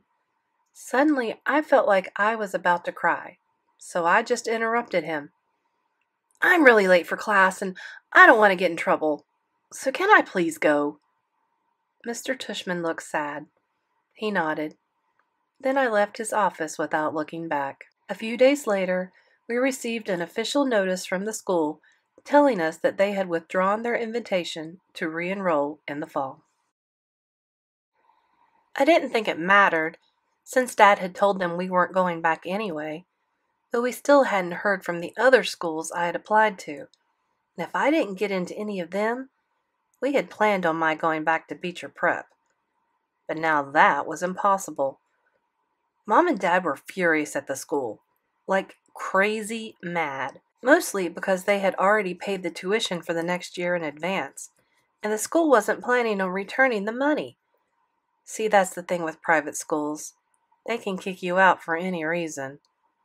Luckily, a few days later, we did find out that I'd gotten into my first choice private school, not far from where I lived. I'd have to wear a uniform, but that was okay. Better than having to go to Beecher Prep every day. Needless to say, we skipped the graduation ceremony at the end of the year. That is only tears such as men use, said Bagheera. Now I know thou art a man, and a man's cub no longer. The jungle is shut indeed to thee henceforward. Let them fall, Mowgli. They are only tears. Rudyard Kipling, The Jungle Book. Oh, the wind is blowing. Through the graves the wind is blowing. Freedom soon will come, then will come from the shadows. Leonard Cohen, The Partisan.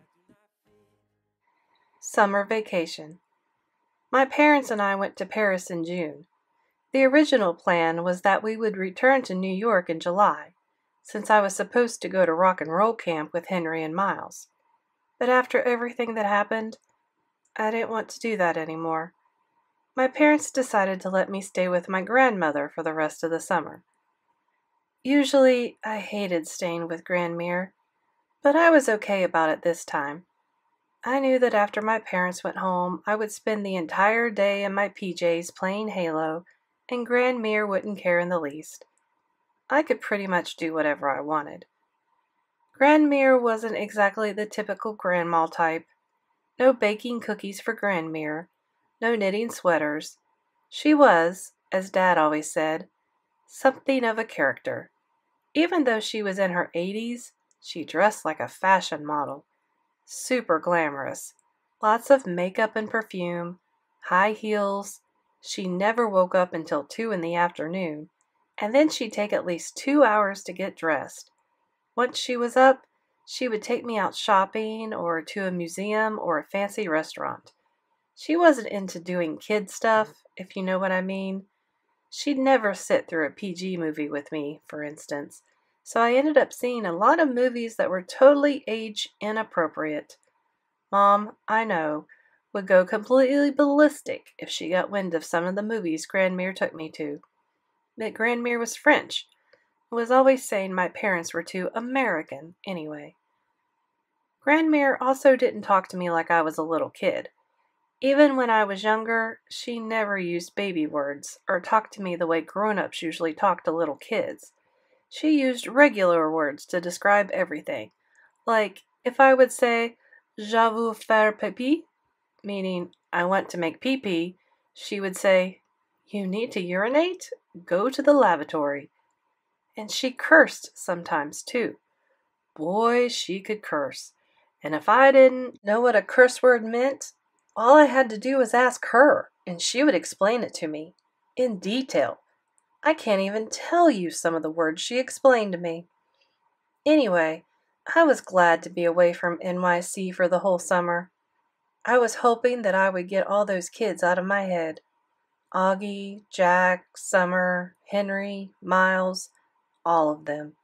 If I never saw any of those kids again, seriously, I would be the happiest kid in Paris. Mr. Brown. The only thing I was a little bummed about is that I never got to say goodbye to any of my teachers at Beecher Prep. I really liked some of them. Mr. Brown, my English teacher, was probably my favorite teacher of all time. He had always been really nice to me. I loved writing, and he was really complimentary about it, and I never got to tell him I wasn't coming back to Beecher Prep. At the beginning of the year, Mr. Brown had told all of us that he wanted us to send him one of our own precepts over the summer. So one afternoon, while Grandmere was sleeping, I started thinking about sending him a precept from Paris. I went to one of the tourist shops down the block and bought a postcard of a gargoyle, one of those at the top of Notre Dame. The first thing I thought when I saw it was that it reminded me of Auggie, and then I thought, ugh, why am I still thinking about him? Why do I still see his face wherever I go? I can't wait to start over. And that's when it hit me.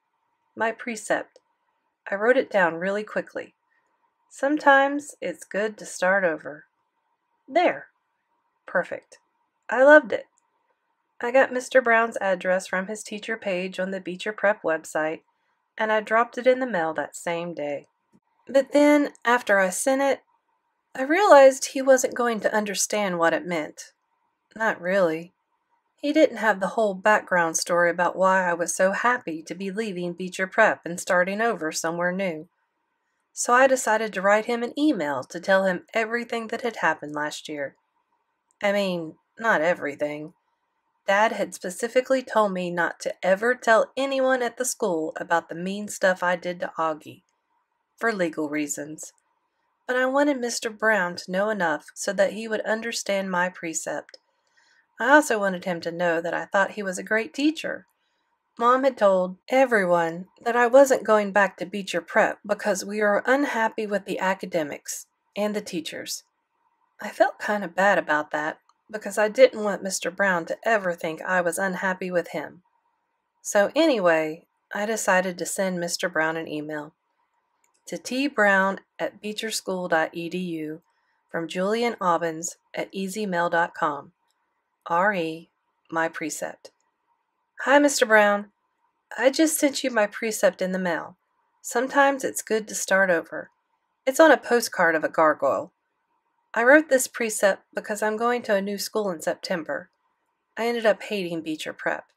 I didn't like the students, but I did like the teachers. I thought your class was great. so don't take my not going back personally.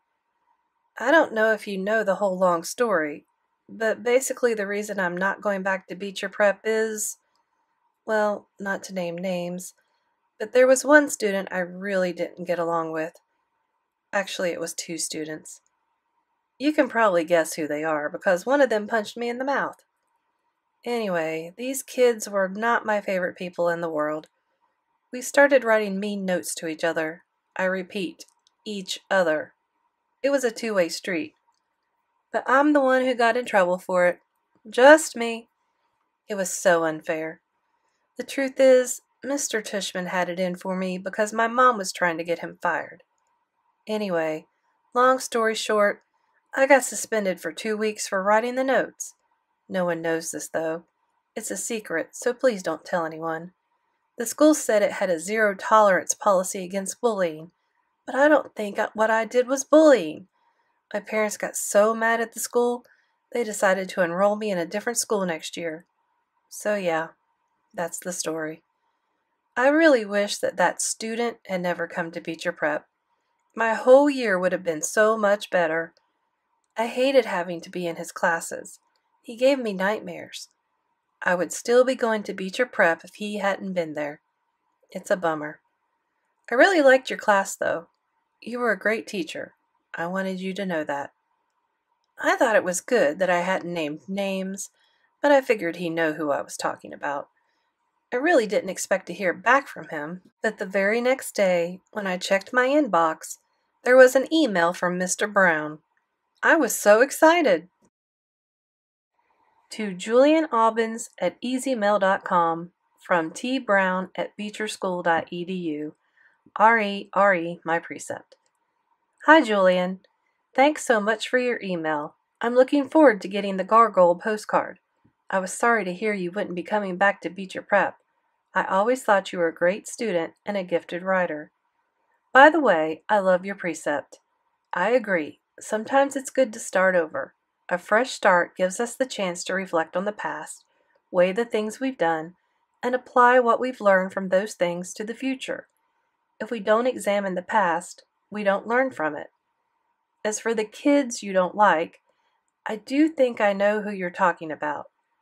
I'm sorry the year didn't turn out to be a happy one for you, but I hope you take a little time to ask yourself why.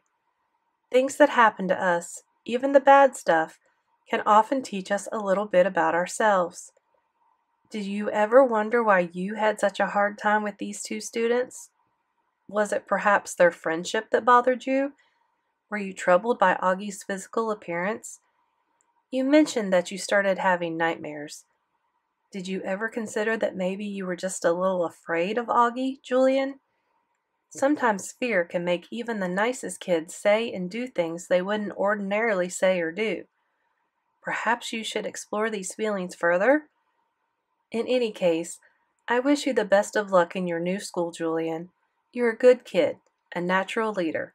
Just remember to use your leadership for good, huh? Don't forget, always choose kind.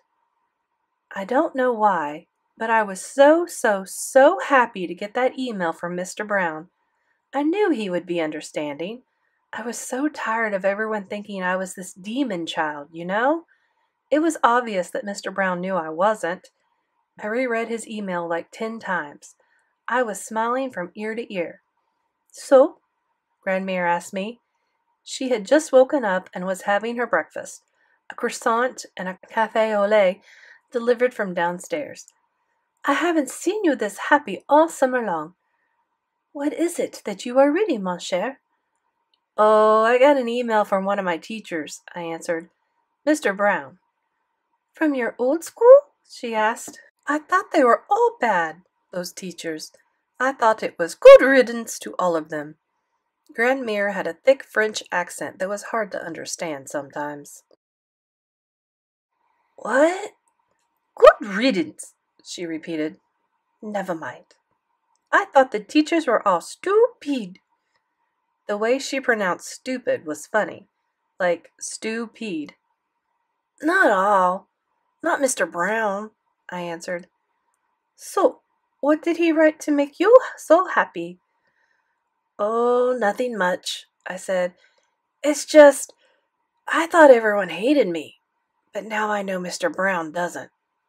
Grandmere looked at me. Why would everyone hate you, Julian? She asked. You are such a good boy. I don't know, I answered. Read me the email, she said. No, Grandmere, I started to say. Read, she commanded, pointing her finger at the screen. So I read Mr. Brown's letter aloud to her. Now, Grandmere knew a little bit about what had happened at Beecher Prep, but I don't think she knew the whole story. I mean, I think Mom and Dad told her the version of the story they told everyone else, with maybe a few more details. Grandmere knew there were a couple of kids who had made my life miserable, for instance, but she didn't know the specifics. She knew I'd gotten punched in the mouth, but she didn't know why. If anything, Grandmere probably assumed I had gotten bullied, and that's why I was leaving the school. So there were parts of Mr. Brown's email she really didn't understand. What does he mean? She said, squinting as she tried to read off my screen. Augie's physical appearance. Qu'est-ce que c'est? One of the kids that I didn't like, Auggie, he had like this awful facial deformity, I answered. It was really bad. He looked like a gargoyle. Julian, she said, that is not very nice. Sorry. And this boy? He was not sympathetic, she said innocently. He was not nice to you? Was he a bully? I thought about that. No, he wasn't a bully. So why did you not like him? I shrugged. I don't know. He just got on my nerves. What do you mean you don't know? She answered quickly. Your parents told me you were leaving school because of some bullies, no? You got punched in the face, no? Well, yeah, I got punched, but not by the deformed kid, by his friend. Ah, so his friend was the bully. No, not exactly, I said. I can't say there were bullies, Grandmere. I mean, it wasn't like that. We just didn't get along, that's all. We hated each other. It's kind of hard to explain. You kind of had to be there. Here, let me show you what he looked like. Then maybe you'll understand a little better. I mean, not to sound mean, but it was really hard having to look at him every day. He gave me nightmares. I logged onto Facebook and found our class picture and zoomed in on Augie's face so she could see. She put her glasses on to look at it and spent a long time studying his face on the computer screen. I thought she would react the way Mom had reacted when she first saw that picture of Auggie, but she didn't. She just nodded to herself, and then she closed the laptop. Pretty bad, huh? I said to her. She looked at me. Julian, she said, I think maybe your teacher is right. I think you were afraid of this boy. What? No way, I answered. I'm not afraid of Auggie. I mean, I didn't like him. In fact, I kind of hated him. But not because I was afraid of him. Sometimes we hate the things we are afraid of, she said. I made a face like she was talking crazy. She took my hand. I know what it is like to be afraid, Julian, she said, holding her finger up to my face. There was a little boy that I was afraid of when I was a little girl. Let me guess, I answered, sounding bored. I bet he looked just like Auggie. Grandmere shook her head. No, his face was fine. So why were you afraid of him? I asked. I tried to make my voice sound as disinterested as possible, but Grandmere ignored my bad attitude. She just sat back in her chair, her head slightly tilted, and I could tell by looking into her eyes that she had gone somewhere far away. Grandmere's story. I was a very popular girl when I was young, Julian, said Grandmere. I had many friends. I had pretty clothes. As you can see, I have always liked pretty clothes. She waved her hands down her sides to make sure I noticed her dress. She smiled. I was a frivolous girl, she continued, spoiled. When the Germans came to France, I hardly took any notice. I knew that some Jewish families in my village were moving away, but my family was so cosmopolitan. My parents were intellectuals, atheists. We didn't even go to synagogue. She paused here and asked me to bring her a wine glass, which I did. She served herself a full glass, and as she always did, offered me some too. And as I always did, I said, Non, merci. Like I said, Mom would go ballistic if she knew the stuff Grandmere did sometimes. There was a boy in my school called, well, they called him Torto, she continued. He was, how do you say the word? A cripple? Is that how you say it? I don't think people use that word anymore, Grandmere, I said. It's not exactly politically correct, if you know what I mean. She flicked her hand at me. Americans are always coming up with new words we can't say anymore, she said. Alas, well, Torto's legs were deformed from the polio. He needed 2 canes to walk with, and his back was all twisted. I think that's why he was called Torto, crab. He walks sideways, like a crab. I know, it sounds very harsh. Children were meaner in those days. I thought about how I called August the freak behind his back, but at least I never called him that to his face. Grandmere continued talking. I have to admit, at first I wasn't into her telling me one of her long stories, but I was getting into this one. Tortu was a little thing, a skinny thing. None of us ever talked to him, because he made us uncomfortable. He was so different. I never even looked at him. I was afraid of him. Afraid to look at him, to talk to him. Afraid he would accidentally touch me. It was easier to pretend he didn't exist. She took a long sip of her wine. One morning, a man came running into our school. I knew him. Everyone did. He was a marquis, a partisan. Do you know what that is? He was against the Germans. He rushed into the school and told the teachers that the Germans were coming to take all the Jewish children away. What? What is this? I could not believe what I was hearing. The teachers in the school went around to all the classes and gathered the Jewish children together. We were told to follow the marquis into the woods.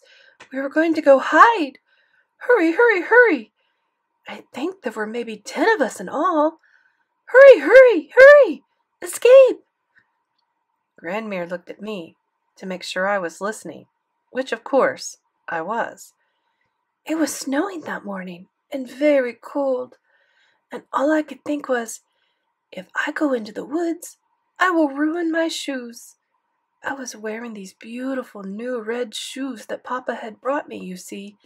As I said before, I was a frivolous girl, perhaps even a little stupid. But this is what I was thinking. I did not even stop to think, well, where is Mama and Papa? If the Germans were coming for the Jewish children, had they come for the parents already? This did not occur to me. All I could think about were my beautiful shoes.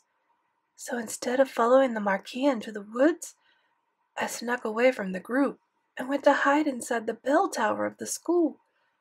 There was a tiny room up there, full of crates and books, and there I hid.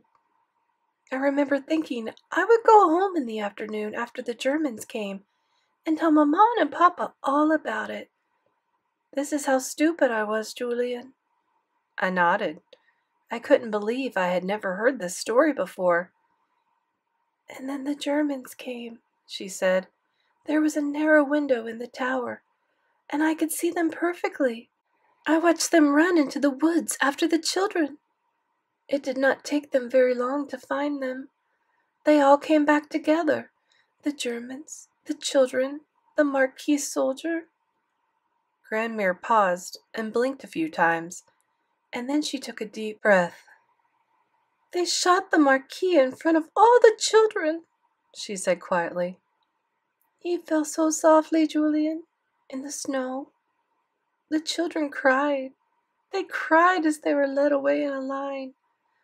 One of the teachers, Mademoiselle Perjean, went with them, even though she was not Jewish.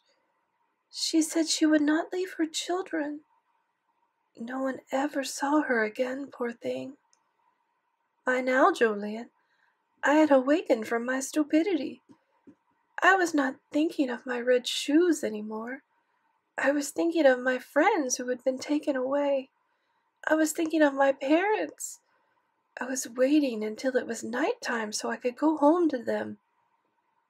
But not all the Germans had left. Some had stayed behind, along with the French police. They were searching the school. And then I realized they were looking for me. Yes, for me, and for the 1 or 2 other Jewish children who had not gone into the woods. I realized then that my friend Rachel had not been among the Jewish children who were marched away, nor Jacob, a boy from another village who all the girls wanted to marry because he was so handsome. Where were they? They must have been hiding just like I was. Then I heard creaking, Julian, up the stairs. I heard footsteps up the stairs, coming closer to me. I was so scared. I tried to make myself as small as possible behind the crate and hid my head beneath a blanket. Here Grandmere covered her head with her arms, as if to show me how she was hiding. And then I heard someone whisper my name, she said. It was not a man's voice. It was a child's voice. "Sarah?" the voice whispered again. I peeked out from the blanket. "Tortu!" I answered, astonished. I was so surprised, because in all the years I had known him, I don't think I had ever said a word to him, nor him to me. And yet, there he was, calling my name. "They will find you here," he said. "Follow me." And I did follow him, for by now I was terrified. He led me down a hallway into the chapel of the school, which I had never really been to before. We went to the back of the chapel, where there was a crypt. All this was new to me, Julian. And we crawled through the crypt so the Germans would not see us through the windows, because they were looking for us still. I heard when they had found Rachel. I heard her screaming in the courtyard as they took her away. Poor Rachel.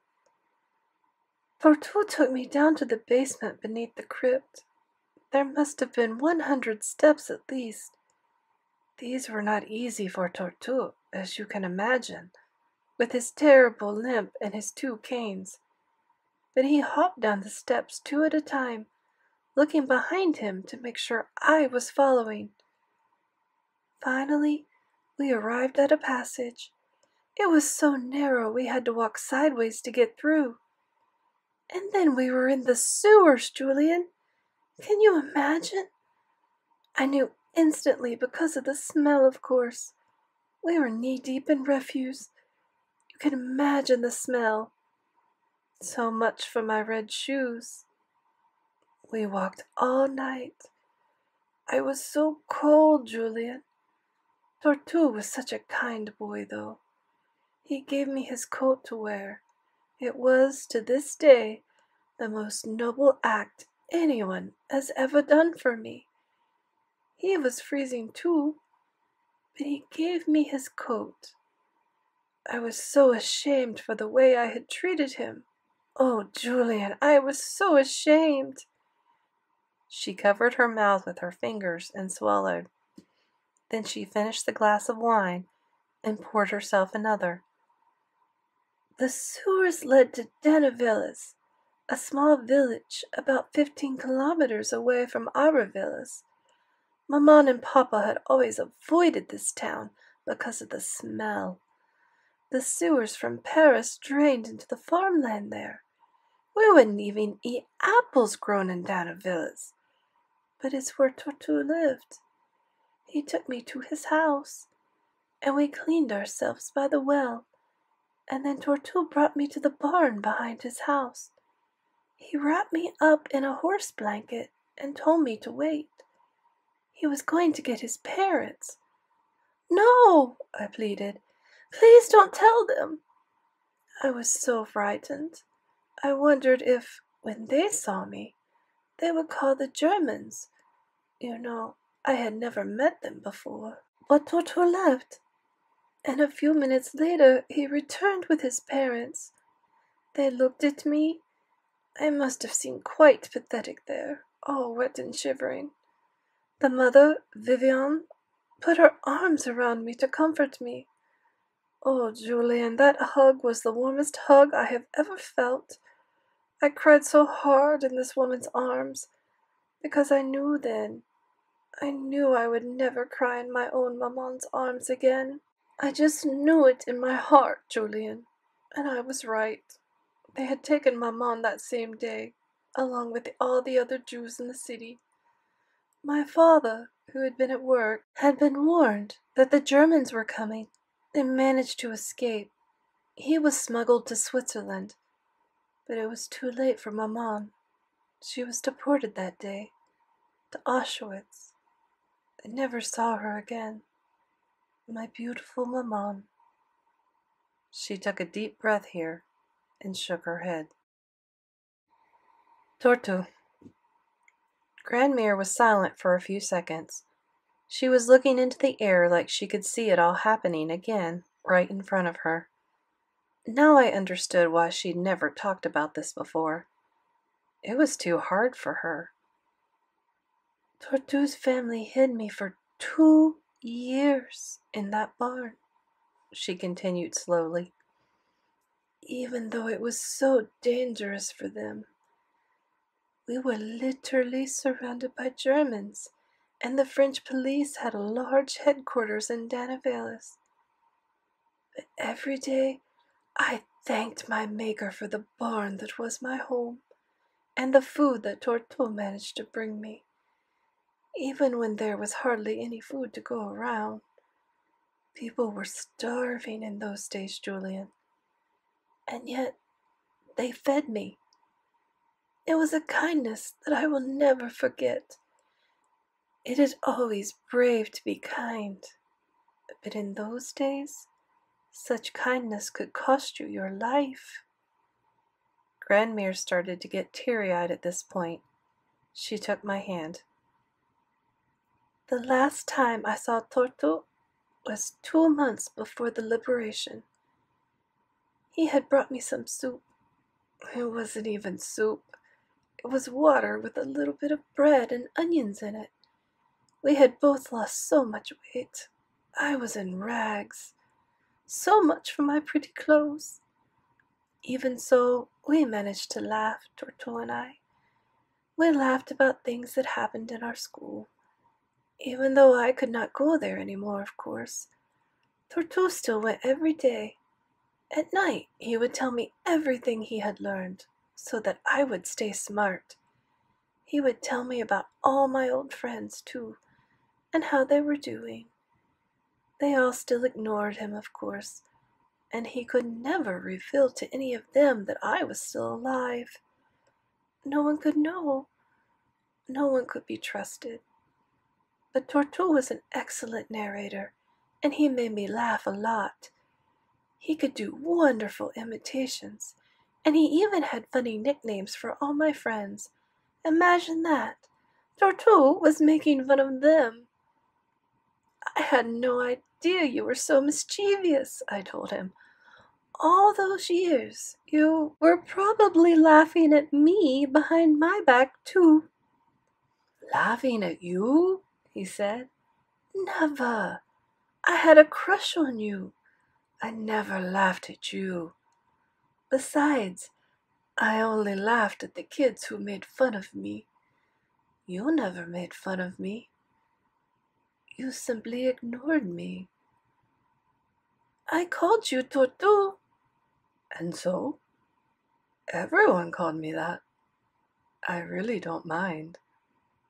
I like crabs. Oh, Tortu, I am so ashamed, I answered. And I remember I covered my face with both my hands. At this point, Grandmere covered her face with her hands. Although her fingers were bent with arthritis now, and I could see her veins, I pictured her young hands covering her young face so many years ago. Tortu took my hands with his own hands, she continued, slowly removing her hands from her face. And he held my hands for a few seconds. I was 14 years old then, and I had never kissed a boy. But he kissed me that day, Julian. Grandmere closed her eyes. She took a deep breath. After he kissed me, I said to him, I don't want to call you Tortu anymore. What is your name? Grandmere opened her eyes and looked at me. Can you guess what he said? She asked. I raised my eyebrows as if to say, no, how would I know? Then she closed her eyes again and smiled. He said, my name is Julian. Julian. Oh my God, I cried. That's why you named Dad Julian? Even though everyone called him Jules. That was his name. Oui, she said, nodding. And I'm named after Dad, I said. So I'm named after this kid? That is so cool. She smiled and ran her fingers through my hair, but she didn't say anything. Then I remembered her saying, the last time I saw Tortu. So what happened to him? I asked. To Julian. Almost instantaneously, tears rolled down Grandmere's cheeks. The Germans took him, she said. That same day. He was on his way to school. They were making another sweep of the village that morning. By now, Germany was losing the war, and they knew it. But, I said, he wasn't even Jewish. They took him because he was crippled, she said between sobs. I'm sorry. I know you told me that word is a bad word, but I don't know another word in English. He was an invalid. That is the word in French. And that is why they took him. He was not perfect. She practically spat out the word. They took all the imperfects from the village that day. It was a purge. The gypsies, the shoemaker's son, who was simple, and Julian, my Tortu. They put him in a cart with the others, and then he was put on a train to Drancy, and from there to Auschwitz, like my mother. I heard later from someone who saw him there that they sent him to the gas chambers right away. Just like that, poof, he was gone. My savior, my little Julian. She stopped to wipe her eyes with a handkerchief and then drank the rest of the wine. His parents were devastated, of course. In Bamir and Memphis, she continued. We didn't find out he was dead until after the liberation. But we knew. We knew. She dabbed her eyes. I lived with them for another year after the war. They treated me like a daughter. They were the ones who helped track down Papa, although it took some time to find him. So much chaos in those days. When Papa finally was able to return to Paris, I went to live with him. But I always visited the Bermeres. Even when they were very old, I never forgot the kindness they showed me." She sighed. She had finished her story. "Grandmere," I said after a few minutes, "that's like the saddest thing I've ever heard. I didn't even know you were in the war. I mean, Dad's never talked about any of this." She shrugged. "I think it's very possible that I never told your father this story," she said. "I don't like to talk about sad things, you know. In some ways, I am still the frivolous girl I used to be. But when I heard you talking about that little boy in your school, I could not help but think of Tortu, and how afraid I had once been of him, and how badly we had treated him because of his deformity. Those children had been so mean to him, Julian. It breaks my heart to think of it." When she said that, I don't know, something just really broke inside of me. Completely unexpected. I looked down and all of a sudden, I started to cry. And when I say I started to cry, I don't mean a few tears rolling down my cheeks. I mean like full-scale snot-filled crying.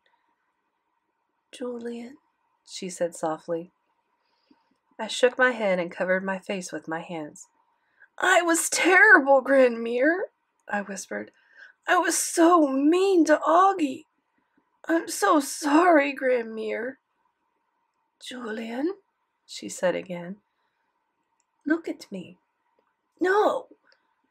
"Look at me, mon cher." She took my face in her hands and forced me to look at her. I felt so embarrassed. I really couldn't look her in the eyes. Suddenly, that word that Mr. Tushman had used, that word that everyone kept trying to force on me, came to me like a shout. Remorse.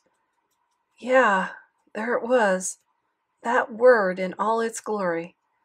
Remorse. I was shaking with remorse. I was crying with remorse. "Julian," said Grandmere, "we all make mistakes, mon cher." "No, you don't understand," I answered.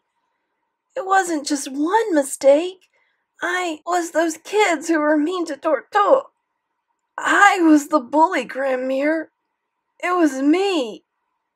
She nodded. "I called him a freak. I laughed behind his back. I left mean notes," I screamed. "Mom kept making excuses for why I did that stuff, but there wasn't any excuse. I just did it. And I don't even know why. I don't even know." I was crying so hard I couldn't even speak. Grandmere stroked my head and hugged me. "Julian," she said softly, "you are so young. The things you did, you know they were not right. But that does not mean you are not capable of doing right. It only means that you chose to do wrong.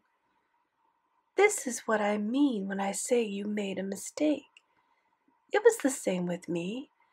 I made a mistake with Tortu.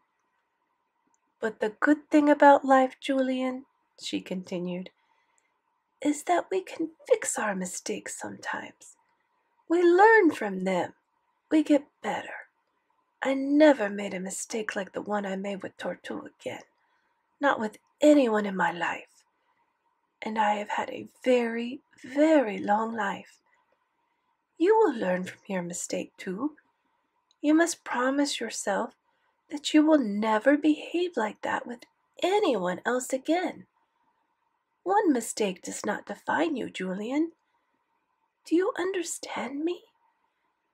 You must simply act better next time." I nodded, but I still cried for a long, long time after that. My dream. That night I dreamt about Auggie. I don't remember the details of the dream, but I think we were being chased by Nazis. Auggie was captured, but I had a key to let him out. And in my dream, I think I saved him. Or maybe that's what I told myself when I woke up. Sometimes it's hard to know with dreams. I mean, in this dream, the Nazis all look like Darth Vader's Imperial officers anyway, so it's hard to put too much meaning into dreams. But what was really interesting to me, when I thought about it, is that it had been a dream, not a nightmare. And in the dream, Auggie and I were on the same side. I woke up super early because of the dream and didn't go back to sleep. I kept thinking about Auggie and Tortue, Julian, the heroic boy I was named for. It's weird. This whole time I had been thinking about Auggie like he was my enemy. But when Grandmere told me that story, I don't know, it all kind of just sank in with me. I kept thinking of how ashamed the original Julian would be to know that someone who carried his name had been so mean. I kept thinking about how sad Grandmere was when she told me the story, how she could remember all the details, even though it happened like 70 years ago. 70 years! Would Auggie remember me in 70 years? Would he still remember the mean things I called him? I don't want to be remembered for stuff like that. I want to be remembered the way Grandmere remembers Tortue. Mr. Tushman, I get it now. Remorse. I got up as soon as it was light out and wrote this note. Dear Auggie, I want to apologize for the stuff I did last year. I've been thinking about it a lot. You didn't deserve it. I wish I could have a do-over. I would be nicer. I hope you don't remember how mean I was when you're 80 years old. Have a nice life. Julian. P.S. If you're the one who told Mr. Tushman about the notes, don't worry. I don't blame you. When Grandmere woke up that afternoon, I read her the note. I'm proud of you, Julian, she said, squeezing my shoulder. Do you think he'll forgive me? She thought about it. That's up to him, she answered. In the end, mon cher, all that matters is that you forgive yourself. You are learning from your mistake, like I learned with Tortue.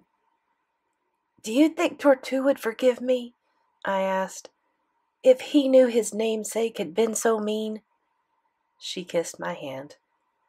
Tortue would forgive you, she answered, and I could tell she meant it. Going home. I realized I didn't have Auggie's address, so I wrote another email to Mr. Brown asking him if I could send him my note to Auggie and have him mail it to him for me. Mr. Brown emailed me back immediately. He was happy to do it. He also said he was proud of me. I felt good about that. I mean, like, really good. And it felt good to feel good. Kind of hard to explain, but I guess I was tired of feeling like I was this awful kid. I'm not. Like, I keep saying over and over again, I'm just an ordinary kid. A typical, normal, ordinary kid who made a mistake. But now, I was trying to make it right. My parents arrived a week later. Mom couldn't stop hugging and kissing me. This was the longest I'd ever been away from home. I was excited to tell them about the email from Mr. Brown and the note I had written to Auggie, but they told me their news first. We're suing the school, said Mom excitedly. What? I cried. Dad is suing them for breach of contract, she said. She was practically chirping. I looked at Grandmere, who didn't say anything. We were all having dinner. They had no right to withdraw the enrollment contract, Dad explained calmly, like a lawyer. Not before we had been placed in another school. Hal told me, in his office, that they would wait to rescind their enrollment offer until after we had gotten accepted into another school, and they would return the money. We had a verbal agreement. But I was going to another school anyway, I said. Doesn't matter, he said. Even if they return the money, it's the principle of the thing. What principle? Said Grandmere. She got it from the table. This is nonsense, Jules. Stupid. Stupid. Complete and utter nonsense. Maman, said Dad. He looked really surprised. So did Mom. You should drop this stupidity, said Grandmere. You don't know the details, Maman, said Dad. I know all the details, she yelled, shaking her fist in the air. She looked fierce. The boy was wrong, Jules. Your boy was in the wrong. He knows it. You know it. He did bad things to that other boy, and he is sorry for them. And you should let it be. Mom and Dad looked at each other. With all due respect, Sarah, said Mom, I think we know what's best for— No, you don't know anything, yelled Grandmere. You don't know. You two are too busy with lawsuits and stupid things like that. Maman, said Dad. She's right, Dad, I said. It was all my fault. All that stuff with Auggie, it was my fault. I was mean to him, for no reason. It was my fault Jack punched me. I had just called Auggie a freak. What? Said Mom. I wrote those awful notes, I said quickly. I did mean stuff. It was my fault. I was the bully, Mom. It wasn't anyone else's fault but mine. Mom and Dad didn't seem to know what to answer. Instead of sitting there like two idiots, said Grandmere, who always said things like they were, you should be praising Julian for this admission. He is taking responsibility. He is owning up to his mistakes. It takes much courage to do this kind of thing. Yes, of course, said Dad, rubbing his chin and looking at me. But I just don't think you understand all the legal ramifications. The school took our tuition and refused to return it, which— Blah, blah, blah, said Grandmere, waving him away. I wrote him an apology, I said. To Auggie. I wrote him an apology, and I sent it to him in the mail. I apologized for the way I acted. You what? Said Dad. He was getting mad now. And I told Mr. Brown the truth, too, I added.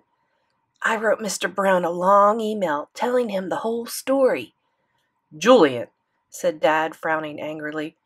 Why did you do that? I told you I didn't want you to write anything that acknowledged— Jules, said Grandmere loudly, waving her hand in front of Dad's face.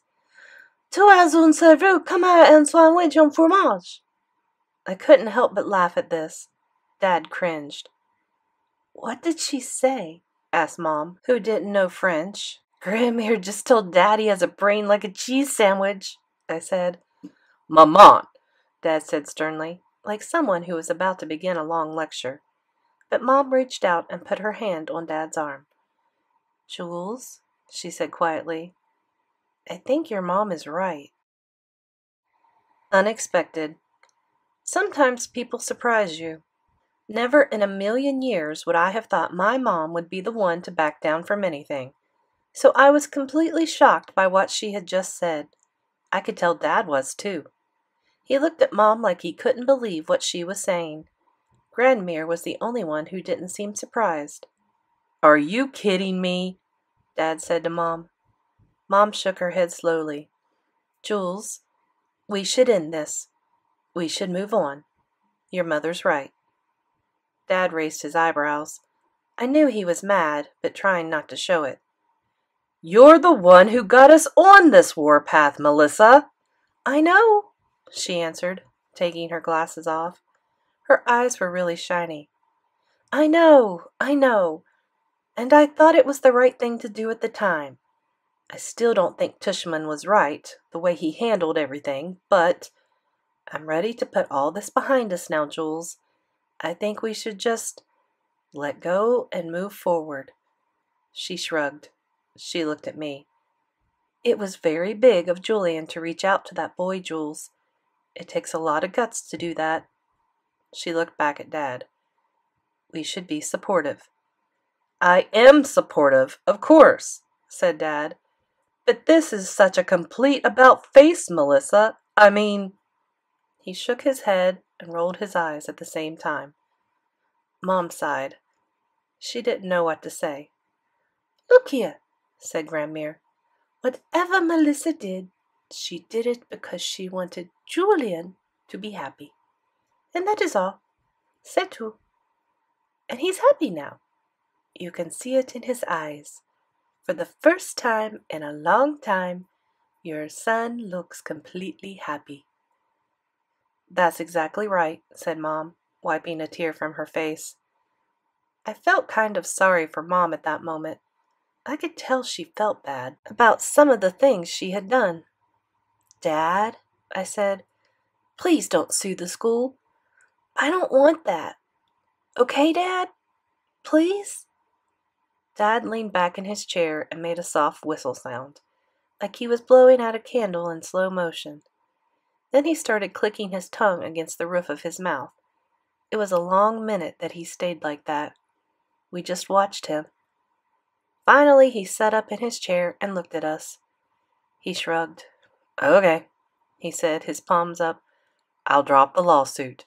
We'll just walk away from the tuition money. Are you sure that's what you want, Melissa? Mom nodded. I'm sure. Grandmere sighed. Victory at last, she mumbled into her wine glass. Starting over. We went home a week later, but not before Grandmere took us to a very special place, the village she grew up in. It seemed amazing to me that she had never told Dad the whole Tortue story. The only thing he knew was that a family in Danervilles had helped her during the war, but she had never told him any of the details. She had never told him that his own grandmother had died in a concentration camp. Maman, how come you never told me any of this? Dad asked her while we were driving in the car to her village. Oh, you know me, Jules, she answered. I do not like to dwell on the past. Life is ahead of us. If we spend too much time looking backward, we can't see where we are going. Much of the village had changed. Too many bombs and grenades had been dropped. Most of the original houses had been destroyed in the war. Grandmere's school was gone. There was really nothing much to see, just Starbucks and shoe stores. But then we drove to Danervilles, which is where Julian had lived. That village was intact. She took us to the barn where she had stayed for 2 years. The old farmer who lived there now let us walk around and take a look. Grandmere found her initials scrawled in a little nook on one of the horse stalls, which is where she would hide under piles of hay whenever the Nazis were nearby. Grandmere stood in the middle of the barn with one hand on her face as she looked around. She seemed so tiny there. How are you doing, Grandmere? I asked. Me? Ah, well, she said, smiling. She tilted her head. I lived. I remember thinking, when I was staying here, that the smell of horse manure would never leave my nostrils. But I lived, and Jules was born because I lived, and you were born. So what is the smell of horse manure against all that? Perfume and time make everything easier to bear. Now there's one more place I want to visit. We drove about 10 minutes away to a tiny cemetery on the outskirts of the village. Grandmere took us directly to a tombstone at the edge of the graveyard. There was a small white ceramic plaque on the tombstone. It was in the shape of a heart, and it read, Ici reposait Vivian Bemire, née le 27 avril 1905, décédé le 21 novembre 1985. Jean-Paul Bremer, né le 15 mai 1901, décédé le 5 juillet 1985.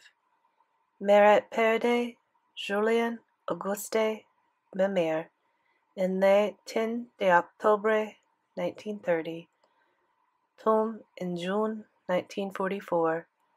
Puisse-t-il toujours marcher le France dans le jardin des dos? I looked at Grandmere as she stood looking at the plaque. She kissed her fingers and then reached down to touch it. She was trembling. They treated me like their daughter, she said, tears rolling down her cheeks. She started sobbing. I took her hand and kissed it. Mom took Dad's hand. "What does the plaque say?" she asked softly. Dad cleared his throat. "Here rests Vivian Bermier," he translated softly, "and Jean-Paul Bermier, mother and father of Julian Auguste Bermier, born October 10th, 1930, killed June 1944. May he walk forever tall in the garden of God." New York. We got back to NYC a week before my new school was scheduled to start. It was nice, being in my room again. My things were all the same, but I felt, I don't know, a little different. I can't explain it. I felt like I really was starting over. "I'll help you unpack in a minute," said Mom, running off to the bathroom as soon as we stepped through the door. "I'm good," I answered. I could hear Dad in the living room listening to our answering machine messages. I started unpacking my suitcase. Then I heard a familiar voice on the machine. I stopped what I was doing and walked into the living room. Dad looked up and paused the machine. Then he replayed the message for me to hear.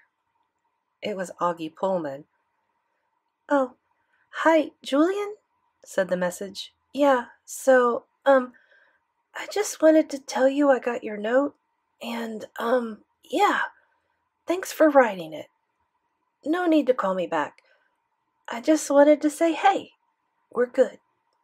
Oh, and by the way, it wasn't me who told Tushman about the notes, just so you know, or Jack, or Summer.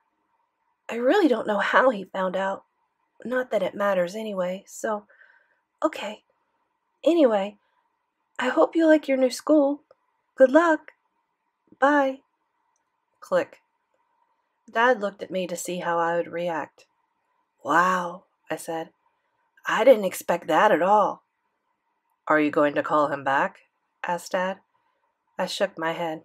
"Nah," I answered. "I'm too chicken." Dad walked over to me and put his hand on my shoulder.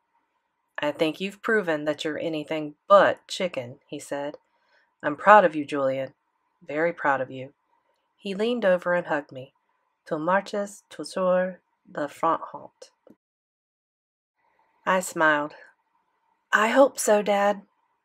"I hope so." The end. Thank you for listening to this story with me. Please remember to like and subscribe. Become a channel member and join us for our next book, whatever it may be.